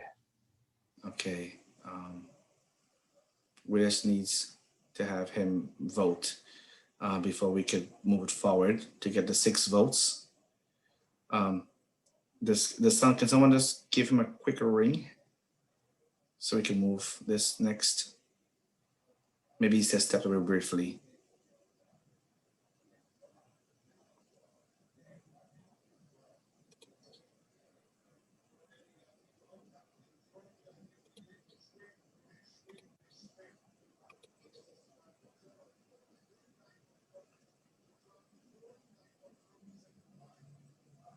There he is. Andy, I saw your hand back. Andy, you there? You're muted. Sorry. Yes, that's okay. How do you vote on the resolution to make Diwali? Yeah. I vote, yes, I vote, yes. Thank you so much. We have made history on CEC28 by adopting our first resolution ever, actually. As a council, this is our first ever resolution that we adopted and passed. I am proud of you, team. Thank you for your support. And now we're going to make history by sending this all across the city, and also your voices to stand for equity and excellence for all of New York City residents. Congratulations. Thank you. That's awesome. That is awesome. Next, we will have, last but not least, that was Treasurer's report. Do we have anything to report at this time? I do not think so. I know, Crystal, you can just fill us in really quickly on the orders for the computers and laptops. That will be quicker, and then we'll be all set to wrap up. Sure. So the last email I sent you guys a couple of days ago about the devices that we initially chose, we were encouraged to order some less expensive devices. So I'm compiling a new list, which I'll be sending tomorrow morning. I just need the okay for everyone to let me know if it's okay for them to use. I'm leaning more towards iPads than laptops. So there's no cheaper laptop option? There's one laptop that's about $700. The only issue is its compatibility with Zoom. When I called Lenovo, it's a cheaper model. So he said some software needed to be installed in order to use the webcam. I could send the specs to everyone just so you could take a look. But, you know, after speaking with another AA, she elected to use iPads, and I just looked it over. It seemed like the better option because it'll have everything you Do need. you use iPads for the meetings? Because I'm currently using my work laptop and it's the Fed laptop, so I shouldn't be doing that. Do you use an iPad right now, or do you use a laptop for the I meetings? use both actually. I use Okay. both. For interpretations, I use the Teams that's on my iPad, and I use the laptop for Zoom. So Yeah, if it's the iPad, then I don't see a benefit per se. But even if it's a cheaper laptop, for me not to use my work one, that would be actually a better option. But yeah, if you have some specs and if we obviously can use Zoom, that would be better. Right. Okay. Do you want to send us some more options that we can look into this? And because I know this is a huge issue for some of our council members, and we cannot conduct our business. So if I have to write a letter and get me involved, please, I will definitely write a letter, and our council will, I'm sure will move forward that letter, expressing strong language to encourage that we have to move forward with this, because 2 of our council members cannot connect to these meetings. So are they saying that we shouldn't conduct our business because of what they're saying they think cheap should be or whatever it is? Meanwhile, they're asking you to furlough 5 days. You know, where's that money, right? Who's insane, seriously. It's so insane.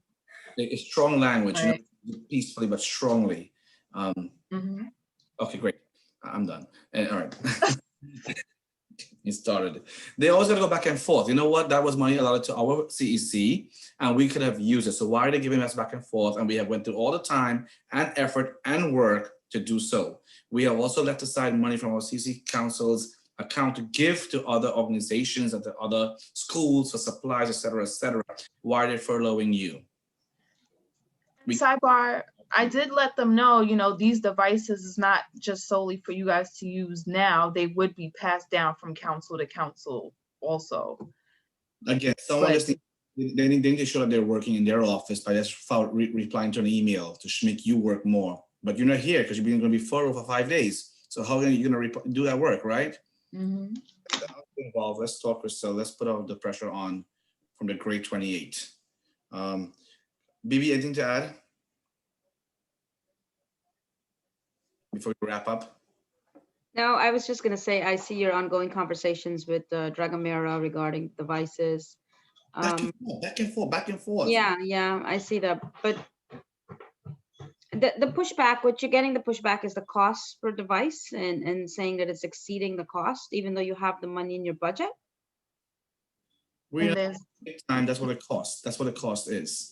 Yeah, that's what it costs, because that's what you need to use to operate. This is your operating budget. You need this.